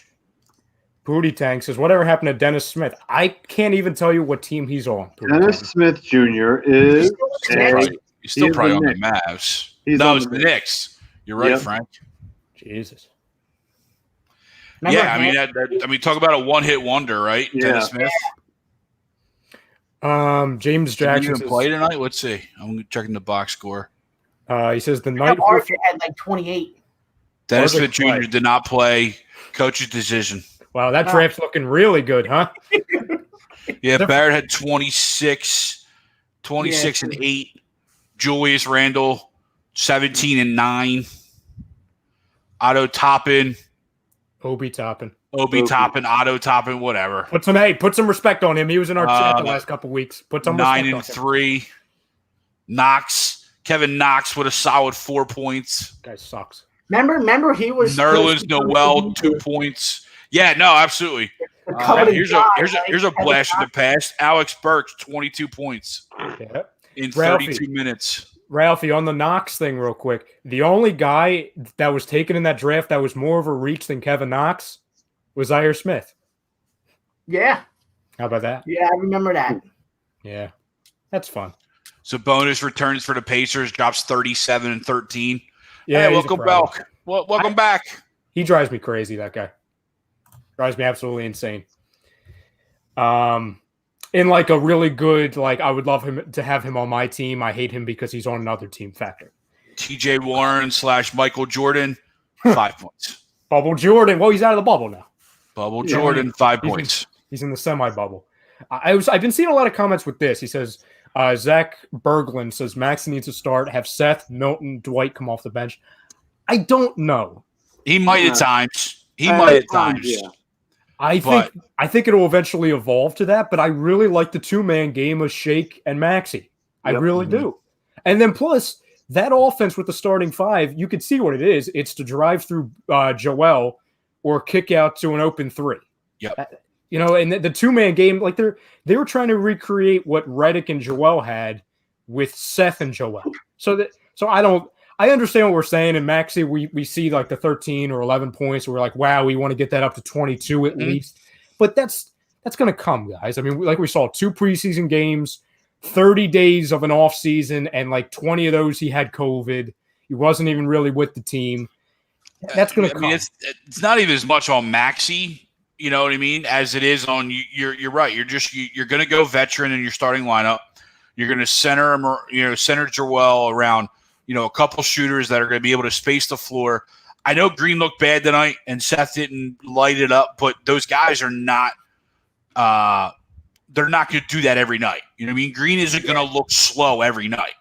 He might play 15, 18 minutes a night and that's it, but he's not going to look slow every night. It's game one. We got a W.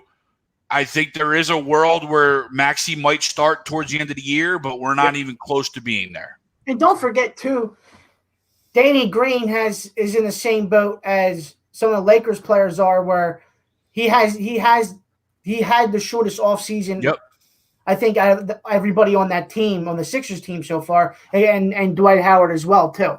Like 71 days on the offseason. But there's also too there's value in being strong off the bench, as we've seen the last handful of years, right?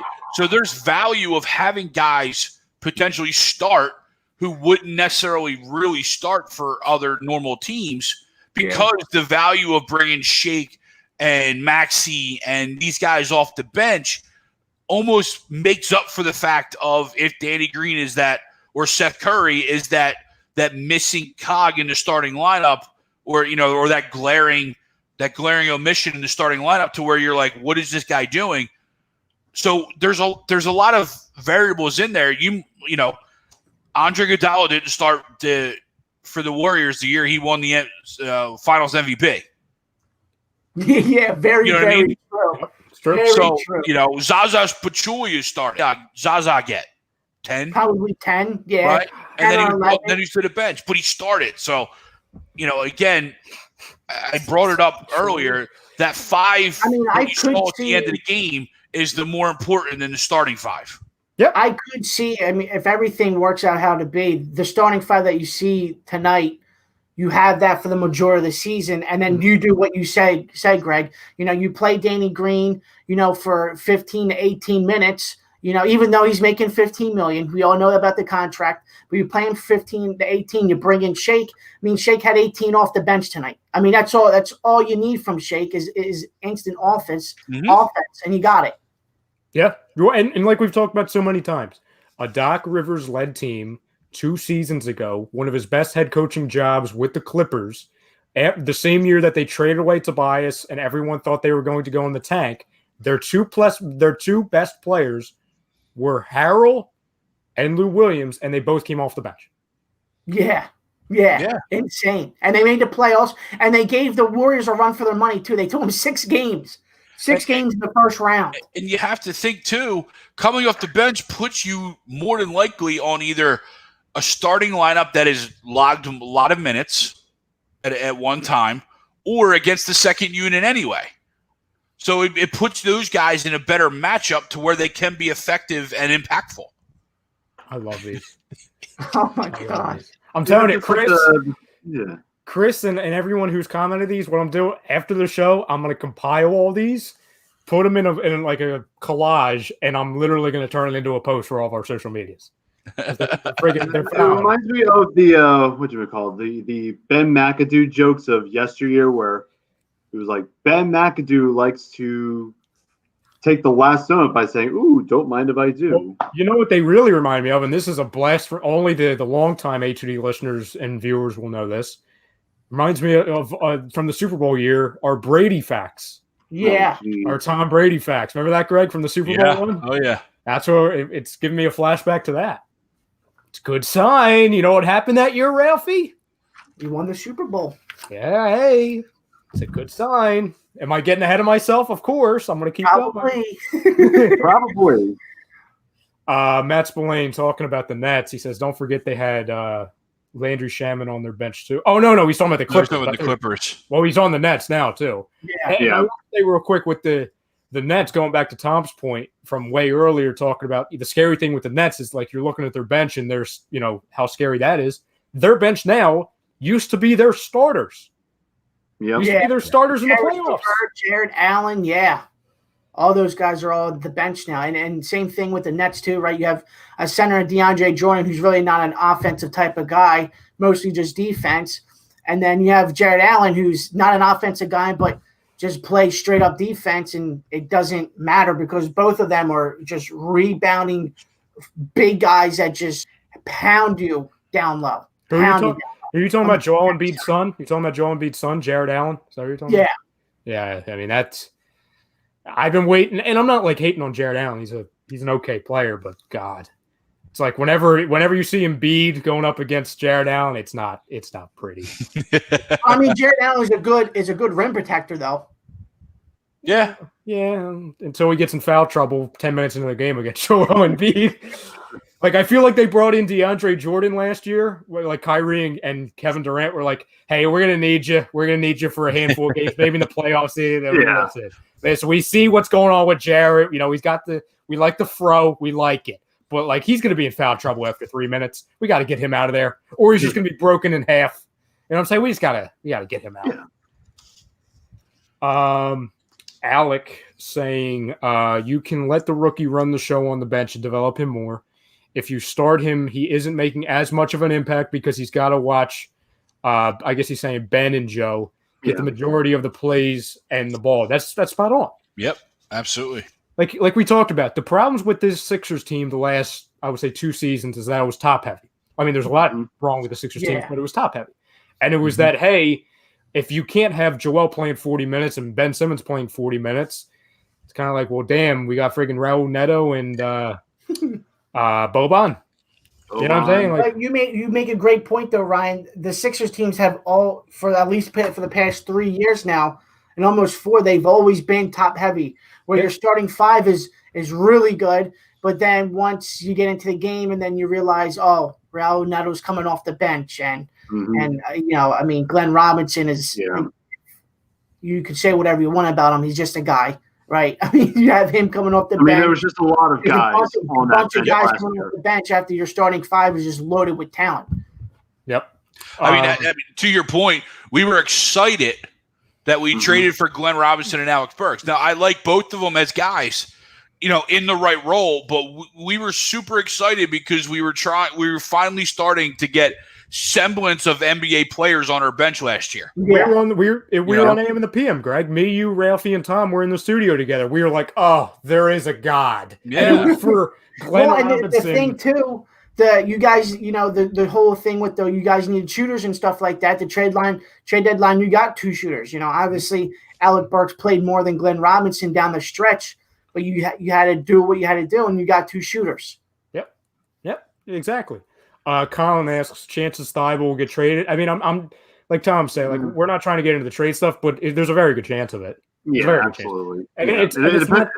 Right. Go ahead, Frank. It all depends on where this team's at. If they're going to make a serious push and Thibault is not getting the minutes or the results that we're seeing out of him, maybe he gets traded. But as of right now, it's still too early to tell if Morey's going to make a move and if Thibault's going to go. But no, but it's going to happen. But it all just depends on the time and situation and what we can get out of him.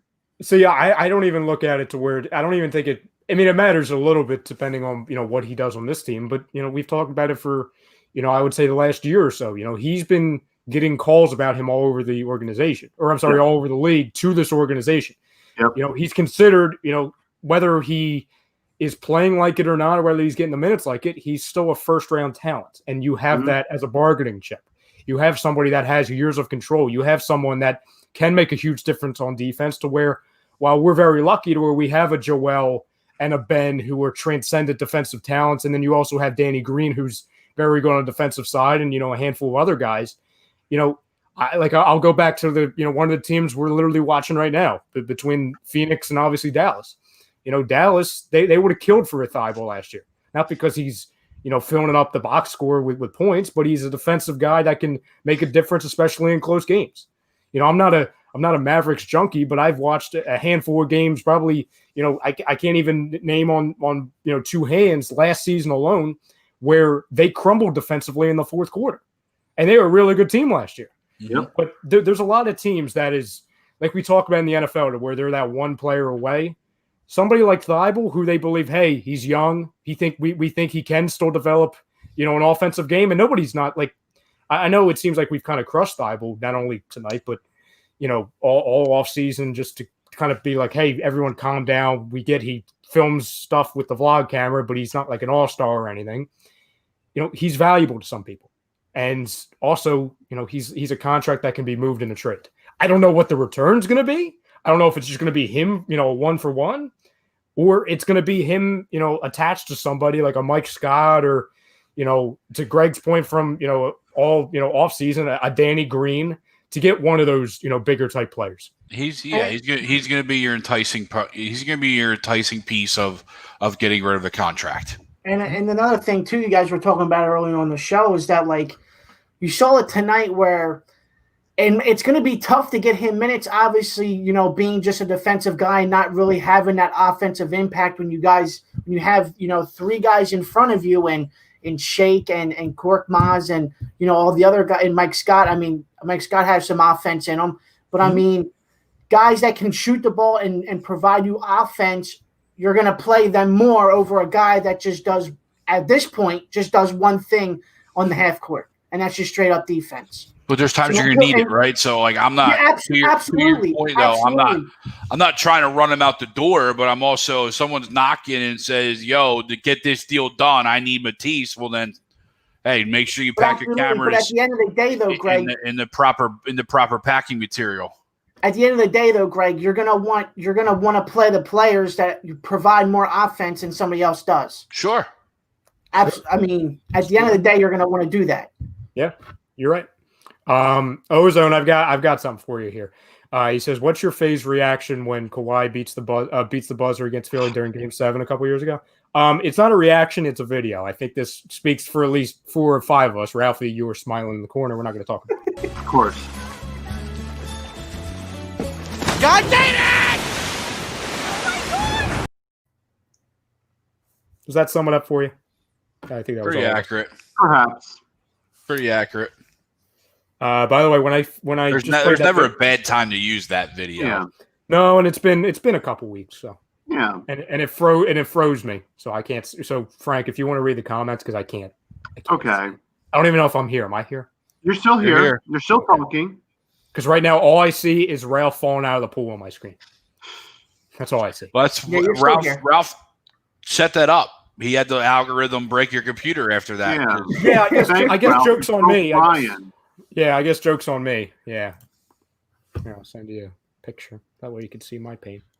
I'm back. Here I am. I'm free. Yay! You did it. Yeah. I might never play that video ever again, Ralphie. So you win. That video will be banned.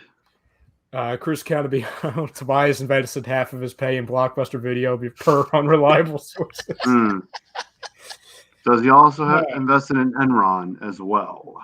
I'll ask you guys this, and I'll ask the chat at home also to chime in. And I hate doing like the excluding thing, but I know if I don't exclude this player, it's just going to be a million Joel Embiids in the comments, which is fine. Like, he was the player of the game. Mm-hmm. Give me your star of the game for the Sixers, excluding Joel Embiid. Shake Milton. That's an easy one for me. Shake Milton, 18 points off the bench tonight. Ralphie He's my MVP. Outside went Joel, quick out on a limb. MVP. Frank, agree? My answer is the same as Ralph's. Yeah, I mean, Shake had a great game, right? I mean, Shake's very easy, but I'm gonna go Ben Simmons. I thought, as Tommy said, he was aggressive.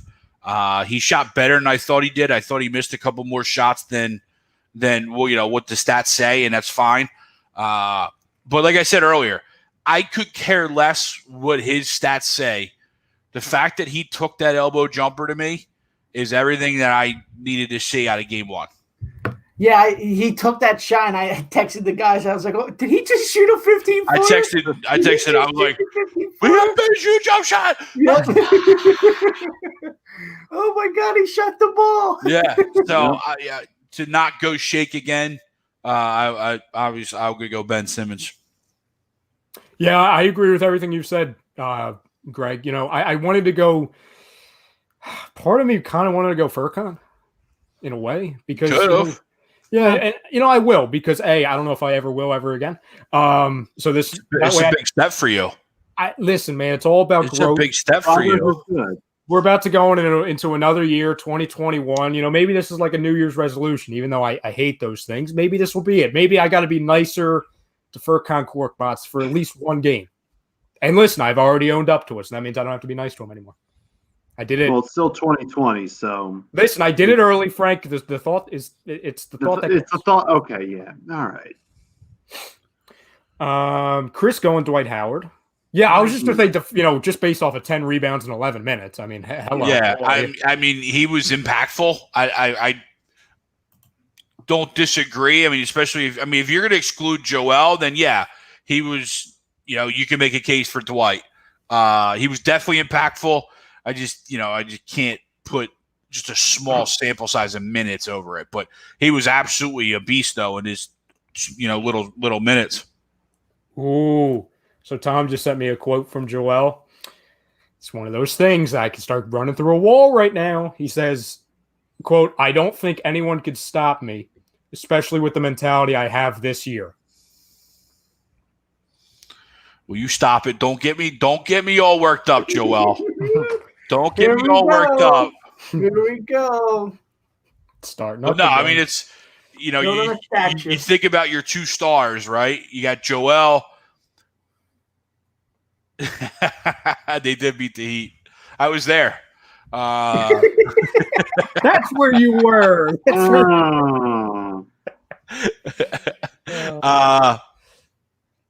No, but you talk about Joel, having that dominant mindset after the game, and you have Ben coming in with, the I didn't play well, even though, as Lord, mentions, and we mentioned earlier, he almost pulled a triple-double in game one. And Ben's like, I didn't play very well. Huh? Yeah. Okay. I can buy into these two again. This is something new. Not that I ever didn't buy into them, but you know what I mean? Like, you could get behind these guys and you could be like, let's go.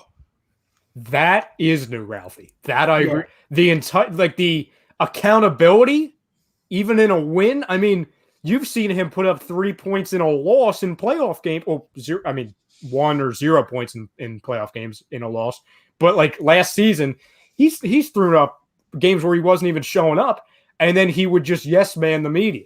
Mm-hmm. He would almost be kind of, confrontational to be like, "How dare you ask me that question?" Yeah, even in a win, he's being accountable. Okay, all right, good. I like that. Lord giving us the Ben Simmons scouting report. 32 minutes. 9 rebounds, 7 assists, 2 steals, 3 blocks, 16 points. Anyone that puts those numbers in top 5 positive categories had an amazing night. Spot on. Absolutely. And that's why I think a lot of us we aren't so quick to say, hey, Harden scores 20, sometimes 30, sometimes 40 more points than Simmons, so just trade him. I think that's why some of us had pause with that. Also, the fact that Simmons is 7 years younger, too. Yeah. I mean, but that's beside the point. Zach saying that Joel could win Defensive Player of the Year and MVP with 30 and 15 2 blocks on a number 1 and number 2 seed. It's true. Yeah. And that's why I think, I mean, you just summed up why we've been so frustrated as Sixers fans for the last handful of years. It's because we expect that. We don't expect that every night. And it's like people say like that aren't Sixers fans or Philly fans, like, oh, you fans are never happy. No, it's not that we aren't ever happy. I mean, yeah, we're very, very difficult to please. There's no question about that. But it's that we see players like Simmons and Joel, just to talk about those two in specifically, and we see not only that they were number 1 and number 3 picks, respectively, but they were also we see what they can do night in and night out. And when they don't do that, and when it's a simple mental mistakes, or whether it's just, Simmons who can literally do whatever he wants whenever he wants, just being passive, that drives us crazy. Because it's like, well, damn it, if we see it, we're not playing professionally. We're watching it through a TV screen. Like, why do we see it and no one else does? That's why we get so frustrated. Especially when you do it in a season where we had like 7 wins total on the road. Yeah. I don't even know if it was 7. Was it less? I feel like it was less than 7, Greg. I don't know the exact number, but it wasn't good. It wasn't good. This is a good question. Shock Process says, you guys think Maxey will average over 20 points sometime in his career? As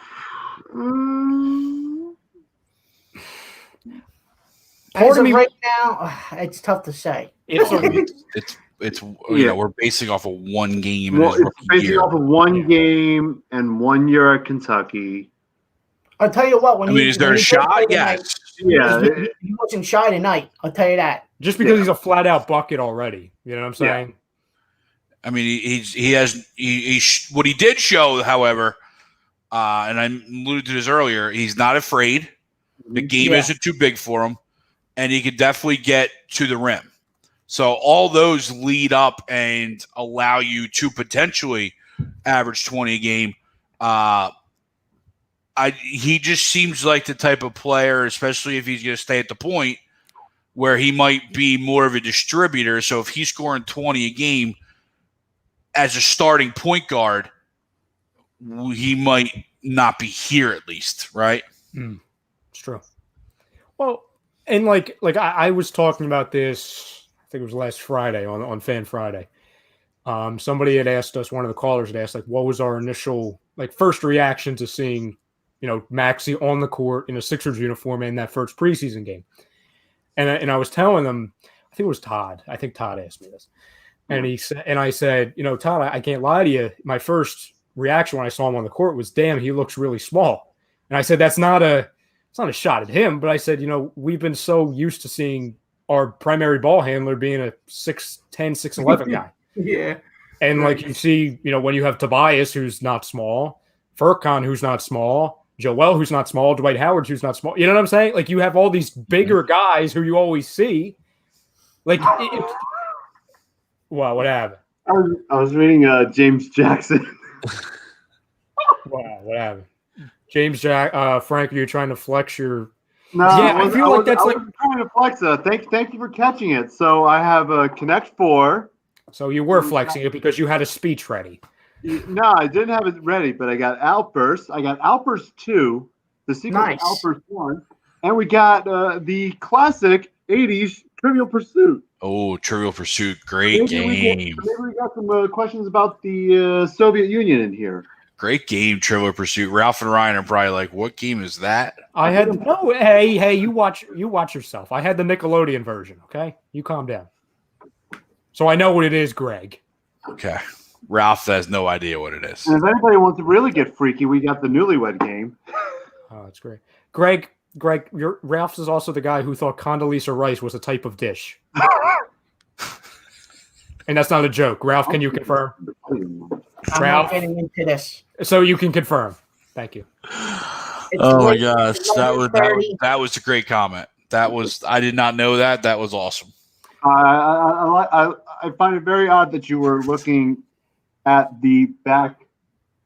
Well, they can finally see it now that your lights are off. Yeah. Yes. I was gonna say I almost had to put on one of my 18 sunglasses back here.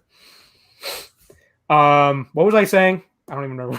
No idea. don't remember what I was saying. The Maxey thing. That he looked small initially compared to all the bigger guys, and I was like, well, damn, he looks really small. But he makes up for it with his aggressiveness. Just flat. Yeah. Frank, you're going to give me a headache. You're going to give me a damn headache. But he looks good, okay? So I get to my point. He looks good. Damn it, Frank, before you bring out the friggin' newlyweds. Here you go. Oh, here's Nick fan.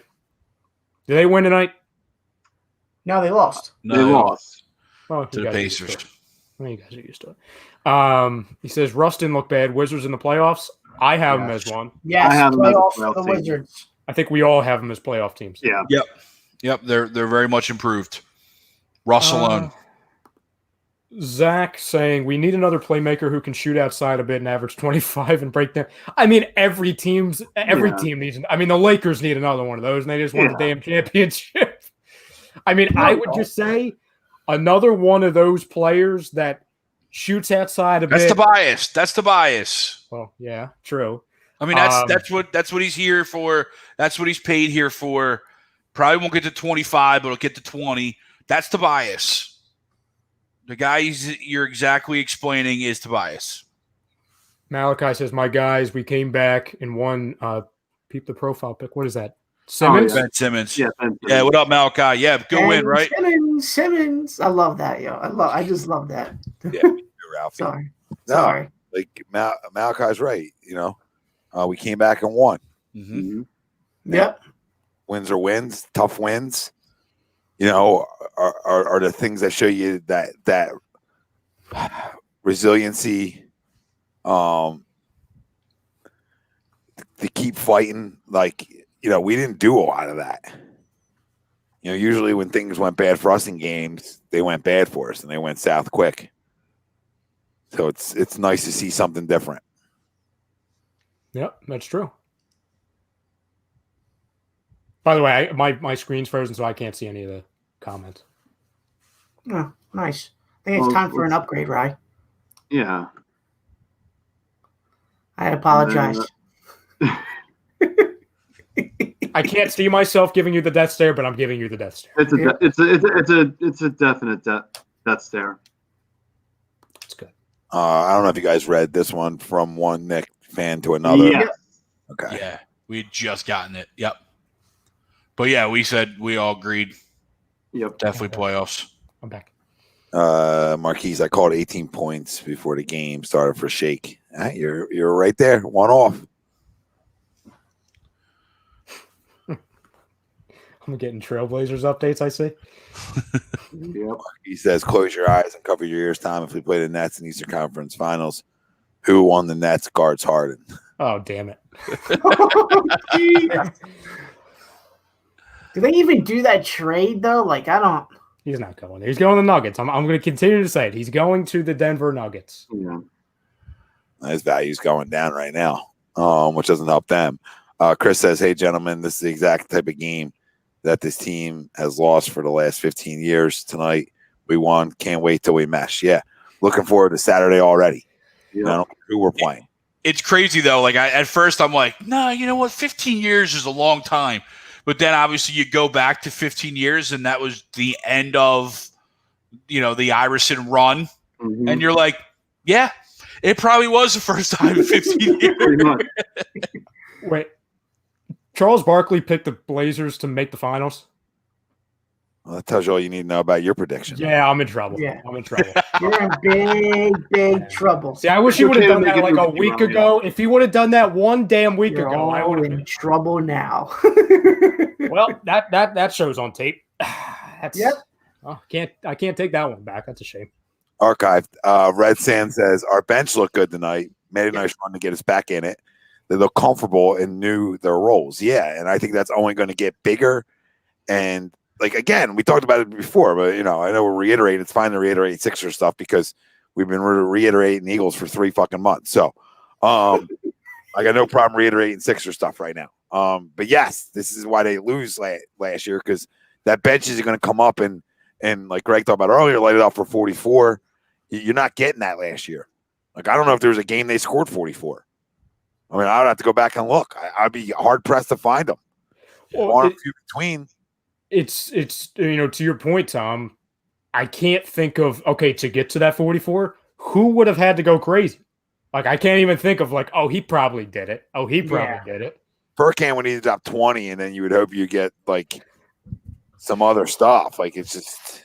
Didn't Furkan have a 30-point game last year? Where everyone thought he was the best player on the planet for 2 games. That was probably it. But in that, 30 of your 44. And I think in that same season, people were freaking out over a Raul Neto game. Oh, that was a nightmare for me. Yeah, that's what you're having coming off your bench. Marquise, I was just talking about this one. I don't think anybody can stop me, especially with the mentality I have this year in Embiid. Yeah, that's what you want. Yep. Talk's cheap, but when you go out and produce, talk. I think he's going to become, as he continues to get older, I think he's going to become more professional too. That happens with guys. I did want to ask you, Tom, while you're away, we got a question from somebody asking, do we think Tyrese Maxey could eventually, in his career at some point, be a guy who averages 20 a game? Yes. Okay. Yeah, I mean, listen, he can already glide. He can already get by guys on the dribble. He already showed a good ability to get to the rim, right? Already in an NBA game. You know what I mean? A real NBA game. And I think his offensive game is only going to get better as he goes. So he's not even close to a finished product. But when he is, I think he's that type of player. Now, does he get to 20? I don't know. I mean, it might be more of an 18 guy, but he's going to be that type of scorer for you. And I'll tell you one thing, he'll be way more consistent than Tobias scoring. Yeah. Because he glides, dude. He gets by guys. As a young pup to get to the rim like he can. And as he's shown, that's exciting. Exciting. And Mr. Wiggins, I do think he's going to be a player for us. I think he's the steal of the draft. Mm-hmm. And the way he played tonight and the way freaking LaMelo played tonight, I mean, Casey should have went 3. Yo, Tom, Sun's up 10 right now in the match. Just throwing that out there. James, I'm not I'm not a Buddy Hield guy either. I don't dislike Buddy Hield. I think Buddy can play, but I'm not dying for him. You know what I mean? I'll take him. I was gonna say I thought I was the fanboy for him. You kind of still are a little bit too. No, I definitely am. Yeah, I definitely am. Right into all kinds of shit. Zach LaVine, Buddy Hield. That's why Tom, I want to come to your defense. That's you're not the fanboy. Nah, not on this one. I have plenty. I am just Zach LaVine. That's all.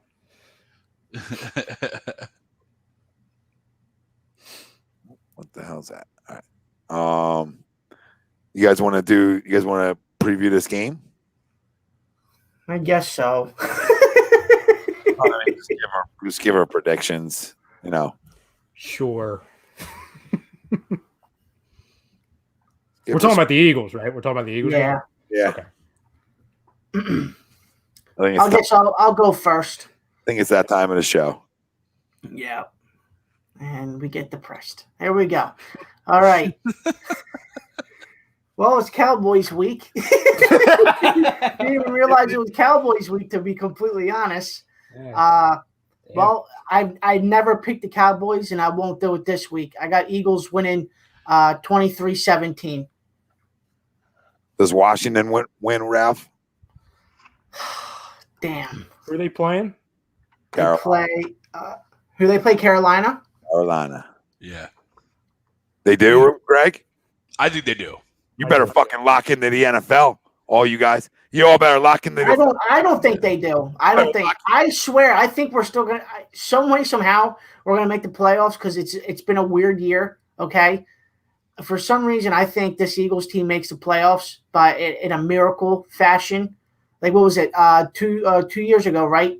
Yeah, 2 years ago when we needed the Bears to win, right? And they played Trubisky they played their starters the whole entire game, and we won. We went to the playoffs. I think this year is almost the same. I think if we win this week in Washington, what was it? We got to win out. Washington has to lose out, right? And then the Giants have to lose either the Ravens or the Cowboys game, I think. I believe so. Yeah. And they'll lose one of them too. And Washington will lose Sunday against Carolina. The NFL will set it up. The Eagles, Washington, week 17. Winner gets the division.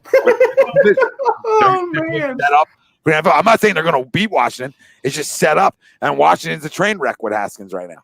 I was going to say Haskins is still playing, right? Like he's still their quarterback because everyone else is hurt. This week, I think he is starting. Yeah. Carolina's going to beat them.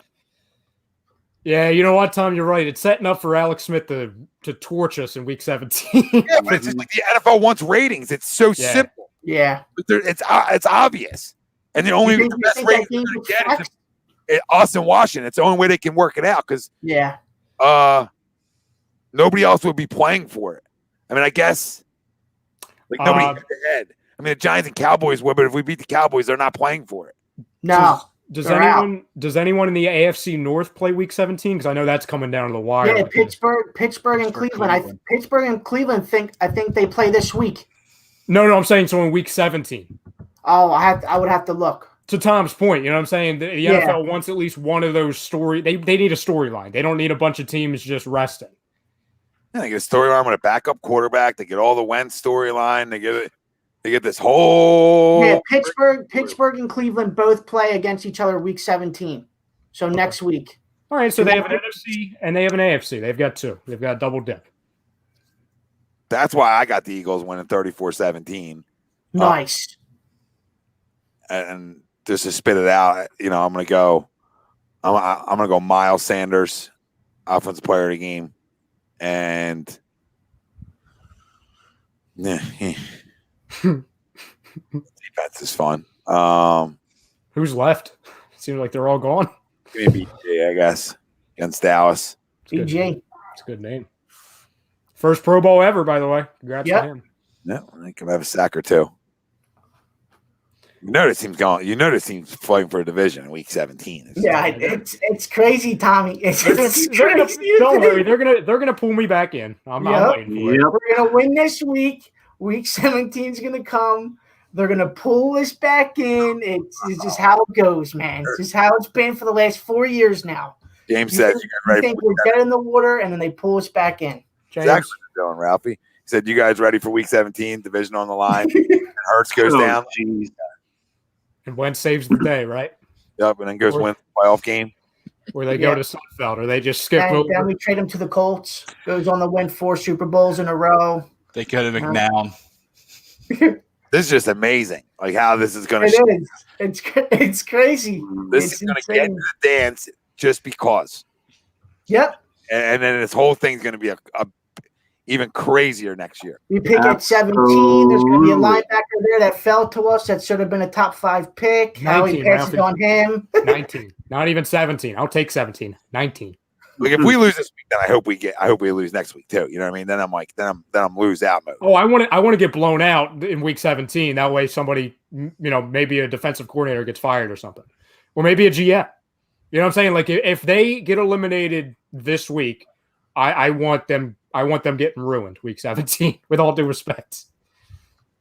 Yeah, I don't know. Of course, if they lose this week, yeah. That's my dilemma, right? Like unless it's purely fire, like just utter chaos the last few weeks. Like I already don't think he's getting fired anyway. No, but the semblance of we're still in it. We're still in it. Yeah. Is continuing to save this guy's job. Where 3 weeks ago we were running him out of town on pitchforks. Yep. And I'm almost reserved to the fact of, they probably will win out, right? They'll win out because and at this point, Howie's going to miss on the pick anyway. So what do we care about getting a top 5 pick? As much as we need the talent of somebody up there on both sides of the football, Howie's going to miss the pick anyway. Absolutely. So it's like, why do we even care about trying to like attaching our emotions to Surtain or Parsons or Chase or Smith? Like we're all just going to be jacked up, and then he's going to be like, "Oh, we're going to take the tackle that sat out this year from Oregon." No. Yeah, no, he's going to. No, it's going to be the guy who sat out at Miami, Russo. the defensive end. Oh, yeah. That's typical Howie. D ends, don't bring back Derek Barnett. Get a guy who sat out all year. I do see that, though. I can't see heavy that. draft, and we'll go all defense. Yeah. Listen, if we win 2 in a row, though, that means some of my young offensive talent looks better. Yeah. That means some of the young defensive guys that are getting thrust in the roles look better, right? That means we actually have something on this roster we can build from. Is that fair to say too? Absolutely. That means we're making enough plays against other bad football teams, but you still got to win games. But it means we're making enough good plays where we're like, okay, we do have some talent here. Now, okay, can we get a steal at 17 if we got in? But I don't even care. I just want week 17 to mean something. If we lose, we lose. And then we know we're getting a higher pick. So, I just want to beat Dallas, Carolina beat Washington, and I'll just have something to play for week 17, just so we wake up and we have something to look forward to. Yeah. That's as simple as that. And because we lose this week, then I want us to get rolled, like Rye said too. Mm-hmm. And then that makes for week 17 being boring football-wise for me. You know what I mean? For all of us, really, I would think. We love the NFL, but we do love watching our team play for something meaningful. We turn on a game at fucking 4:00 and we're playing for nothing. We've been down that road. Right. Yep. Oh, it's kind of, Tom, like we've talked about with the MLB for so many years. You know what I'm saying? It's we watch the MLB playoffs. It's one of the best times of year, but it's even when you're watching a really good Game 7 of the of any playoff game in the MLB, you still have that kind of empty feeling because it's damn, how would we feel if it was actually us for once? You know what I'm saying? Yeah. But I hear you. Like we talked about it a lot on Monday when we were talking about even if we got in, how much would it mean and all that. And I said it, and I'll continue to say it. Even if we win the next 2 and we get in the playoffs, will I be rolling my eyes? Yeah, it'll be like 2018 again, but just to a lesser extent to be here we go again. But I'll take that over what we have now. I don't enjoy looking at Sunday or us 10 minutes ago being hey, do you want to preview Eagles Cowboys?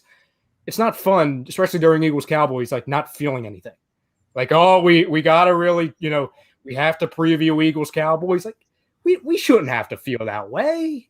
You know what I'm saying? We only get that 2 times a year. And no DiNucci either. We don't even get the DiNucci now. We have to go with Dalton. I don't even get DiNucci. Real quick, Buddy Hield just hit a game winner. Bang! Buddy Hield just hit a game winner. So here we go. His trade value went up. Here we go. He's flying again. I love it.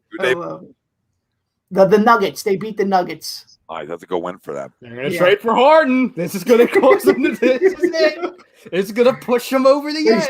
They start off 0-1. They're panicking now. Oh my god! They're on the phone. They're on the phone. It's happening. Tell me. Yeah. That's great, though. It's great. I feel good. Redemption, Rafi.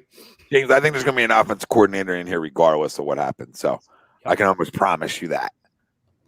Yeah, this is the last year, and this will be the last year that we go no update. Yeah. You're not going to continue to sneak in and guys save jobs or get away with stuff.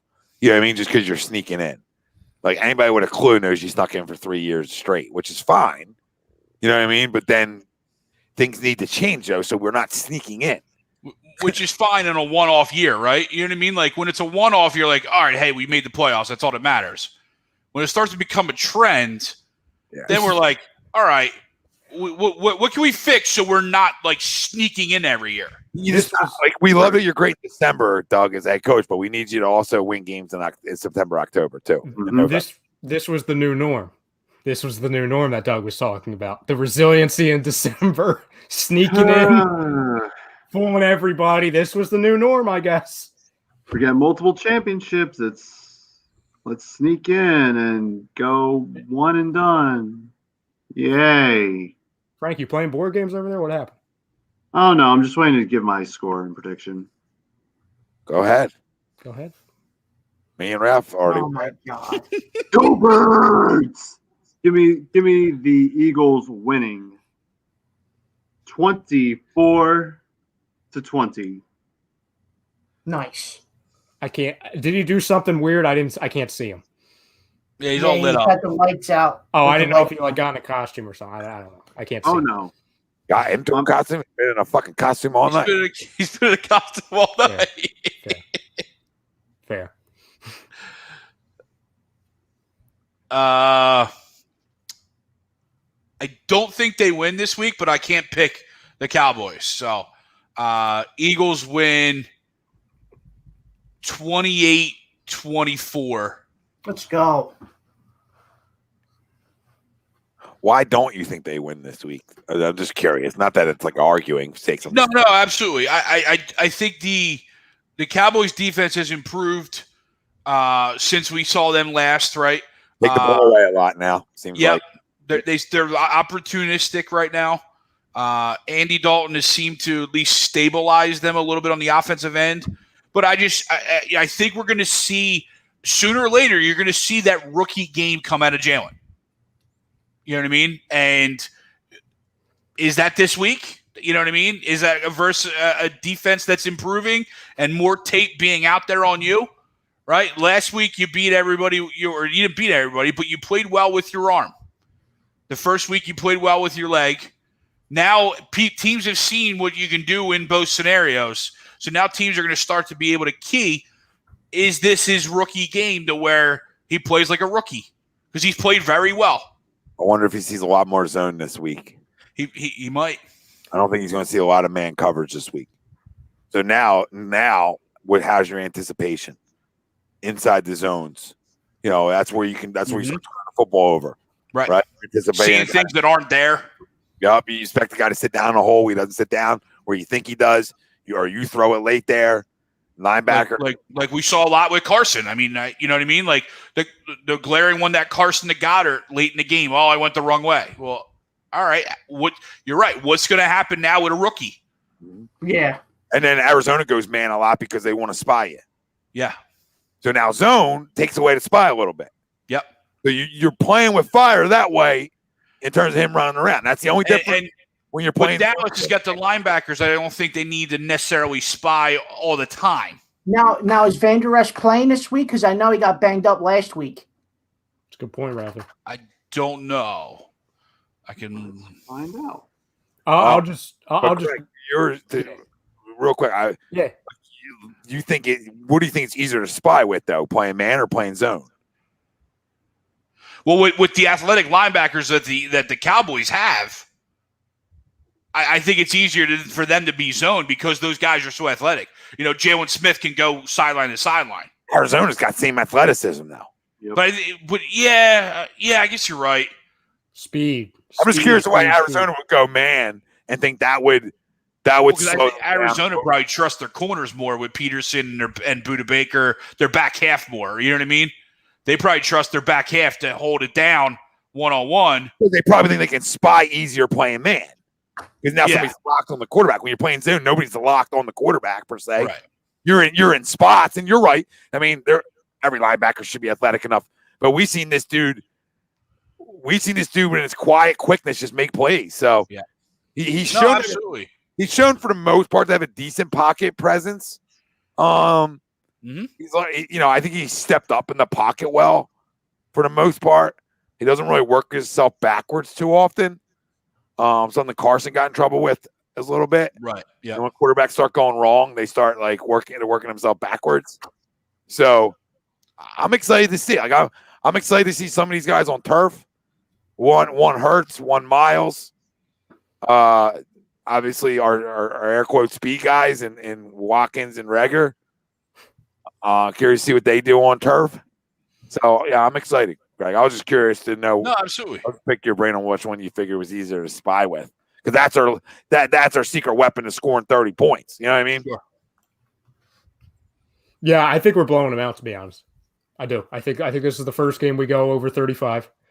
I've got us 37-23. Just because I look back to the first time we played them. That was as bad of an offensive game plan or just offensive performance I've ever seen in a long time, especially from the Eagles. And we still beat them comfortably. You know what I mean? And now the defense is worse compared to them. You know what I'm saying? Especially as far as health. I just think game plan wise, and I think, like I said, I think Dallas is going to score. I've got them. I don't have us going 37-10, but I just think matchup wise, game plan wise, I just think where it's going to be. I can't believe I'm saying this, especially in this season, but I think it's going to be a comfortable victory, to be honest. Well, supposedly Slay shut down Amari Cooper, so we'll see that. We'd love to see a rebound game of him shutting Amari down. You probably have Roby Coleman on CD. And then you would have what's his face? Jaquette on Gallup. Another Hall of Famer according to people too. Yeah, I mean, fuck, he's taking the ball away more than goddamn guys. Everybody. Wow, so I mean, yeah. I'm not going to crown him, but even the play to Hopkins, I mean, that's great coverage, dude. Yeah, like, Hopkins, like that was good man on man. Like I was impressed by like your step for step, physical. But I mean, it was funny. I agree with you, right? Like I got the first time they're over 30, they're 34. I'm right with you. I think our defense does play good in this one. We stop the run well. They don't run the football too well. They haven't. I just don't know where they're getting their points from besides getting them late. And I think the opposite of the last game. I think we get up early. But we'll see. It's going to be fun. The last thing I'll say real quick, I just think the defense has to play their worst game of the year for us to lose. Unless to your point, Greg, unless Hurts just doesn't play well. Yeah. Which I don't expect that, to be honest. And I'm not saying like, oh, he's perfect, he's Russell Wilson, but I just don't. He did a very good job of managing his mistakes and bouncing back even after a horrible start to last week's game. If he did that against a really speedy Arizona defense and a top 3 at least, probably the best defense in the NFL and the Saints, I really do believe, and they're on turf too, to where everything's going to speed up anyway. He's definitely. Sorry, Greg. Go ahead. No, I was going to say he definitely has done well minimizing his mistakes, especially the big mistakes. You know what I mean? Like he even, he fumbled in that Saints game and gave him the ball back, but it didn't end up hurting us in the end. So you're absolutely right. He has done a very good job of minimizing mistakes, not making that back-breaking, game-changing mistake as of yet. True. Yeah, Keith. I mean, I think it could be one of them types of games. It's gonna be interesting to be watching both at the same time, and then you're hoping, you're rooting on Carolina and Teddy Bridgewater. I wonder if McCaffrey's back. Did they flex that game? Yeah, they ended up moving it to fucking 4 pieces of shit. The game was supposed to be a 1. We would have known. So they were both playing at the same time. Well, that's good. Like Sucks for us. Sucks for us because, we'd like to know. So we win and Washington wins. It's done, right? Washington's going to get the division no matter what? Right. Gotcha. Okay. Mm-hmm. Yeah, we could have dictated that winning last week. Mm-hmm. Yeah. Against a team that's just an above-average team. Yeah. They're not anything special. Mm-hmm. Their defense isn't the 85 Bears. Like people, you know what I mean? Like I think, like I said, dude, I like everything about them. Jalen, my only concern right now moving forward from what it looks like is just simple arm strength. So that's all I have to say about any of this anymore. I'm done talking for tonight until I close it down. Just real quick, it looks like Van Der Esch is trending out. Yeah. And McCaffrey is trending out as well. Yeah. From what I looked at was they haven't had McCaffrey all year. They have Mike Davis. Mike Davis is good. Mike Davis is good. I will book it. I will book. Mike Davis will have a monster game because I'm out of the playoffs in fantasy. There you go. Let's go. Let's go. And Haskins definitely starting. Yeah, I don't think they have another option. Yeah, I think Alex Smith is still hurt. Yep. Let's go. When I saw in the comments, I heard that Josh Rosen, the draft legend, got picked up by Washington. Let's go Team Strip Club. Washington. I thought it was the 49ers. It was the Niners. My bad. I don't know who said that in the comments. You bamboozled me, whoever said that in the comments. I agree, Gavin. Haskins does stink. I got that on paper somewhere. In the garage. In the studio. Oh, yeah. We were there. We had talked. Greg was there. We got the call. It was Aaron Rodgers was making the playoffs. And Haskins stinks. Yeah, Rodgers, and they made the playoffs. I think. Yep. Let's go. 2 for 2. Let me do the draft, Howie. You piece of garbage. So we gotta hope. We gotta hope that the smelly plus carries over for Haskins on Sunday. They wouldn't do Sticky that. tuna. 30 bills. Would they do that? Say we're up like by 30. Would they do this? No. I was gonna say they wouldn't dare. No. They ain't putting a helmet on that motherfucker. No. Somebody brought it up. Hurts got to go. He's not going to bring a fucking helmet out on the Get him- sideline. You might have to go paralyzed. Ralph, you leave that in their locker room.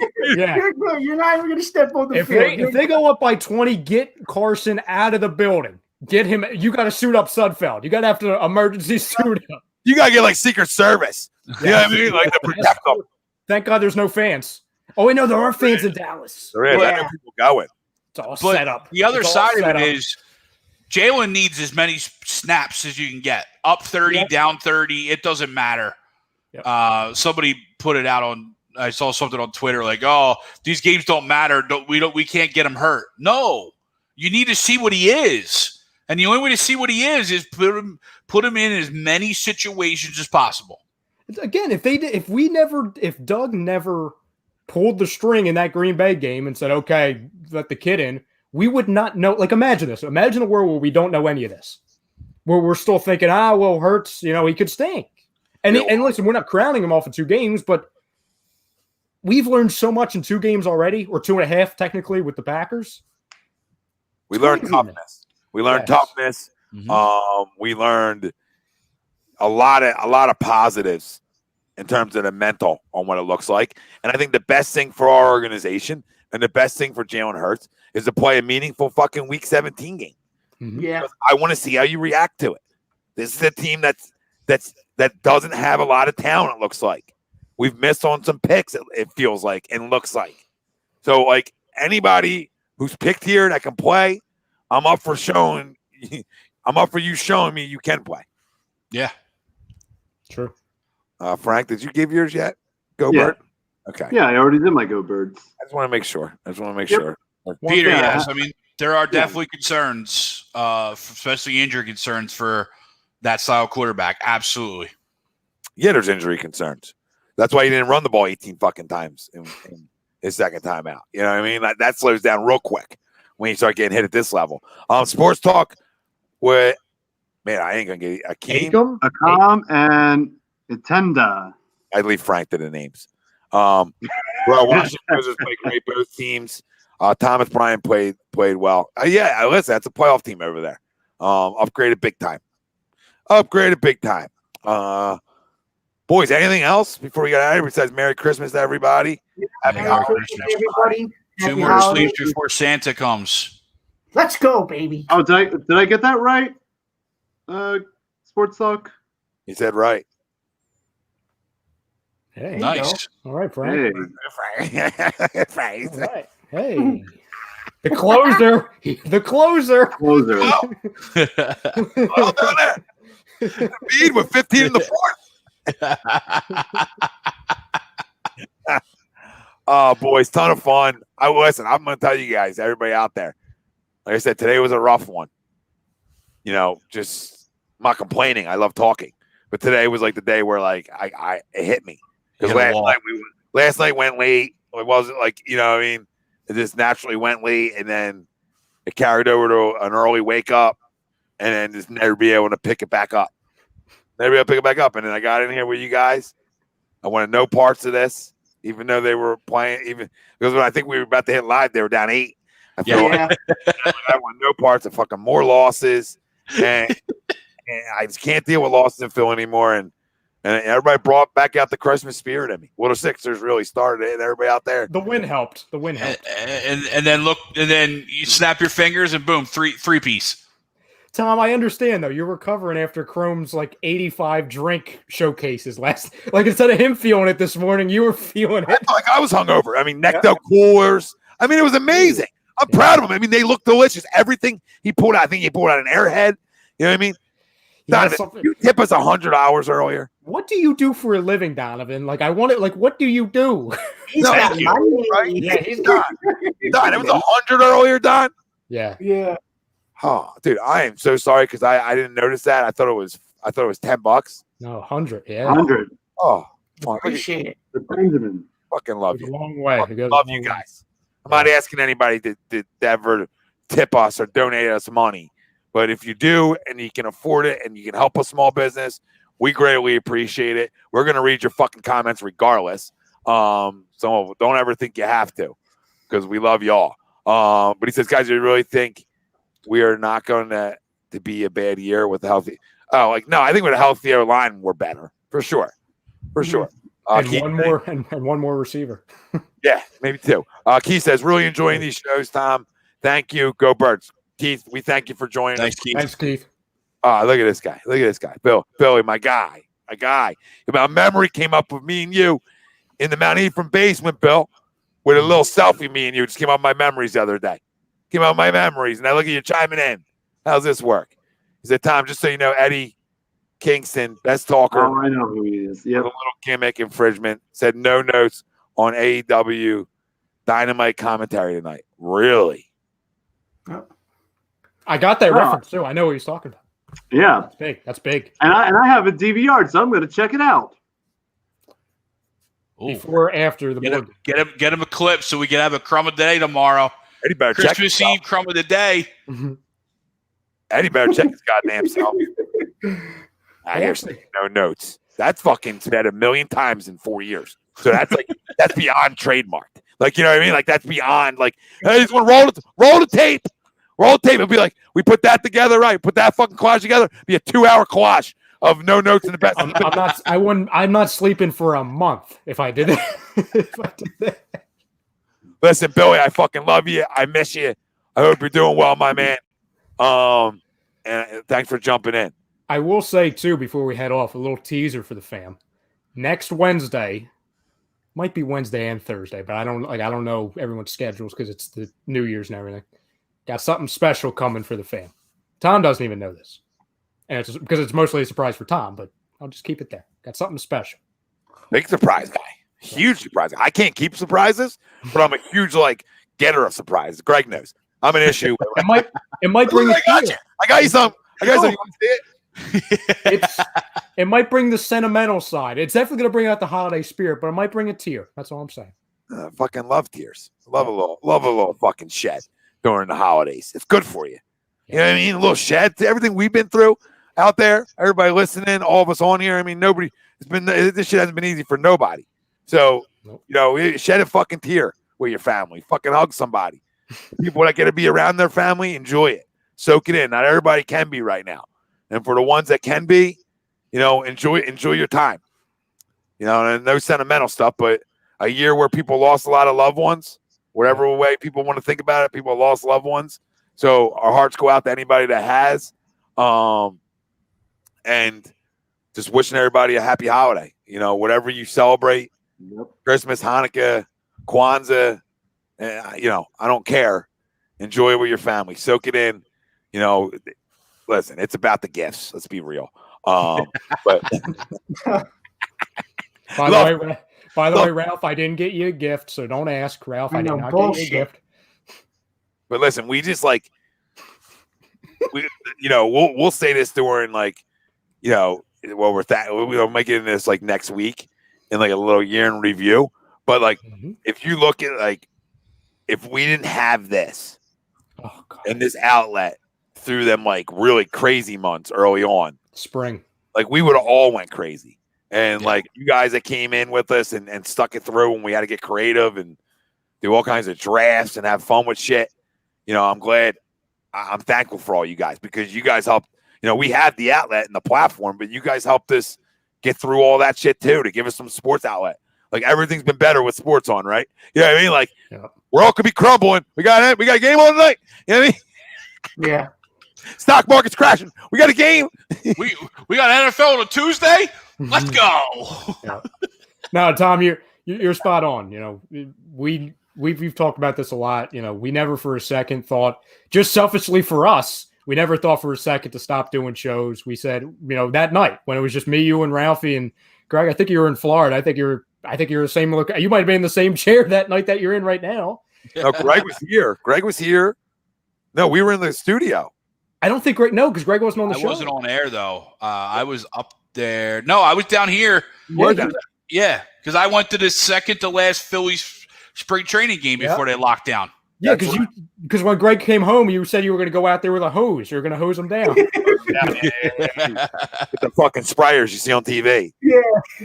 we talked about it that night. We never for a second thought, we didn't know how we were going to do it, but we never for a second thought, hey, we're going to stop this. Because we didn't know what we were going to do, just to keep us sane. How about this? Everybody's world shut down that night. Yeah. In the sporting world, your world just shut down. Yep. For players, for beat writers, for you know what I mean? For people to do what we do. Ted says ATD was clutch in the summertime, especially when you're stuck in quarantine, not being able to see your loved ones who are not even a mile away. Yeah, it's fucking tough, bro. It's fucking tough. I've been rocking this shit with a fucking pregnant wife. So you want to fucking put it at time, you start timing this shit by 100 for me. My whole life's times by 100. Go pandemic, I'll be fine. I'll survive it. Oh, guess what? That on. Good morning. Good morning, Vietnam. What up, Todd? What up, Todd? We appreciate you, Todd. We appreciate you. So no Fan Friday this week. No Fan Friday. I do not know if Birds of a Feather is on tomorrow. I have no clue. Which is probably bad that I don't know that. But I don't know. Guys some guys go on Christmas Eve, some guys won't, so I don't know. But if they are on, good. Yes. I don't think hockey's going to be on. I would doubt it. I don't know. No, I already talked to Matt. No, they're actually, it's a shame for the Thursday and Friday guy. Because next week is New Year's Eve and New Year's Day, Thursday, Friday. So I know there's no hockey tomorrow, and they were 50-50 on next week. Well, New Year's Eve means nothing now. So not for me.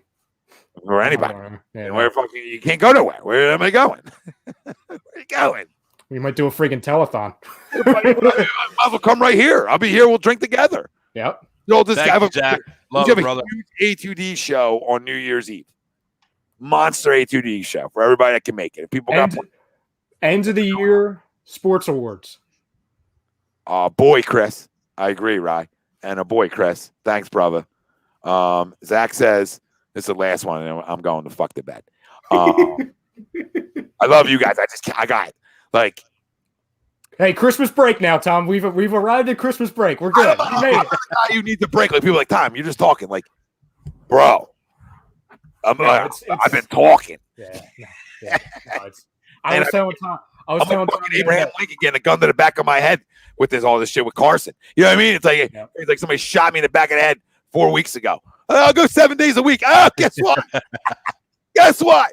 The guy you said was going to win an MVP is going to stink. Yeah, no, I for all the fam, because I've seen it in especially in Tom's posts, being oh, Tom, you just talk.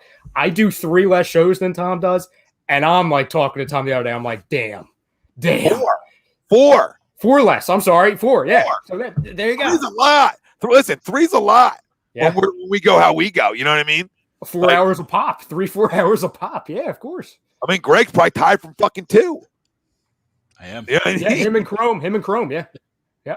Well, listen, everybody, stay tuned, because not only did we launch a bunch of A2D cities that we plan on covering, but even getting bigger than that, we plan on being in every city in some fashion over time. Everything's got to be built. Nothing. This is a marathon, but stay tuned for that, and then stay tuned for some big news coming where you're going to see A2D a lot more, and we'll leave that there. Get used to us. You might start to hate us. Did you see that we stole Zach from 94.1 and 97.5? That's the best. Yeah, I meant to read that. So I used to listen to 94.1, 97.5, which are great sports stations. Your guys' analyst is superior, and the chemistry is a big reason. Authentic sports talk. Thanks, Zach. It was built all on that, brother. It was built that we're just fans. James, love you, brother. Todd, love you, brother. Todd, Zach, Chris, Ted, Don, if he's still fucking laying around. Everybody. Richard, I see you in here. Nerdy sports guy. Everybody. I'm going to miss guy. I'm going to miss a bunch of yous, but Yes, thank you all. Prism, Chris, we love you. What about him? Chris. He said, oh, shit. Oh, Todd said, we're moving up on the east side. You know what I mean? Moving on. Ooh, to the east side. Moving on up. Great. Great job, Ralph, have you never heard that song? You gave like an expression like you never heard that song. What? Never mind, Ralph. You never watched the Jeffersons? Have you seriously never heard that song or watched that show ever? Greg, I will re-say it again. Condoleezza Rice. It's 12:20 a.m. Oh, it matters to you. You're going to pop in 2 movies in the next 5 hours. Stop it. I mean, maybe in 2K or something. It's not an announcement with Barstool. No. Fuck Barstool. But they build an empire, but fuck Barstool. Dave's a great guy. I mean, it's a good guess. He's good. Great pizza reviewer, and nobody can knock what he's doing for small businesses. I mean, you'd be a shout jerk. out to that. Yeah, I will give him a lot of credit for that. Clown for that, but he put his money where his mouth is, dude, and that's you always get respect from me with that shit. Yeah. And if you build an empire, you always get respect from me too. But FU means we coming. I mean, that takes time, dude. 15 years of that shit. Put women in bikinis on shows, and we'll be Gucci. Just because we respect you doesn't mean we have to like you. You know what I'm saying? We respect what you're doing, especially with the small businesses, but we're coming. I'll verbally assault him. We went one-on-one. Like he's probably got bigger words than me, and some things good for you. All right, you wouldn't even know what to do if we got into a sports debate. You start reviewing pizzas. Well, I thought the pepperoni was a 5.5. Rookie score. Real quick, big hockey news. Nikita Kucherov from the Lightning out for the year. Ooh. Let's go Flyers. Surgery, right? Let's go Flyers. Yeah, hip surgery. And just like that, they pull me back in. Carter has less shots. We open up against Pittsburgh, by the way, on the 13th of January. Yep. Giddy up. Let's go. Love it. Boys, great show. Merry Christmas. Happy holidays, everybody. Yep. Yes. Thank you to our sponsor, Dr. Paul Vidal. You can find him, Specialized Physical Therapy, LLC, Burlington, Cherry Hill locations. Find him on the web, specializedphysicaltherapy.com. All campus, OC.com. Use discount code A2D for 15% off all your team hats. Mostly all Philly stuff on there right now. Got a few national items, but definitely for all your Philly needs, all campus, OC.com. Use discount code A2D, 15% off. Big news in terms of Philly drinkers and A2D radio. After the new year, we will be having Nike, Under Armour, all that stuff will be introduced. Let's go. A2D radio. So, take my money. Hercules. Everybody now. Everybody. Robbie, did you say show me my money? I know. I said take me my money. Take my money. Take all of it. Yeah, take all of it's right. I mean, God, can I get something for free one time? I mean, my goodness gracious. Alex got some golf ideas, Alex. We could talk. Yeah, exactly, Billy. I ain't building this to try to be them. I'm building this to be us. We're doing Chris, that's not the announcement, Chris. That's like the aperitif. That's the appetizer. The announcement. Announcement's big. Bobby Eagles, I see you, my brother. Big win tonight. Gav, Billy, Chris, love you. Wow, me and Bobby got the same score. 30. Well, no, I got 34-17. All right, great mind talk, Bobby. Great mind talk. I don't know. If Birds of Feather goes on tomorrow night, I'll see you guys. If not, I love you all. See you Saturday on Kep's Corner, or maybe we get a W. Who knows? For Tom Arnone, Ryan Brodo, Ralph Del Vecchio, Greg Moakovic, the always glowing Frank Vest.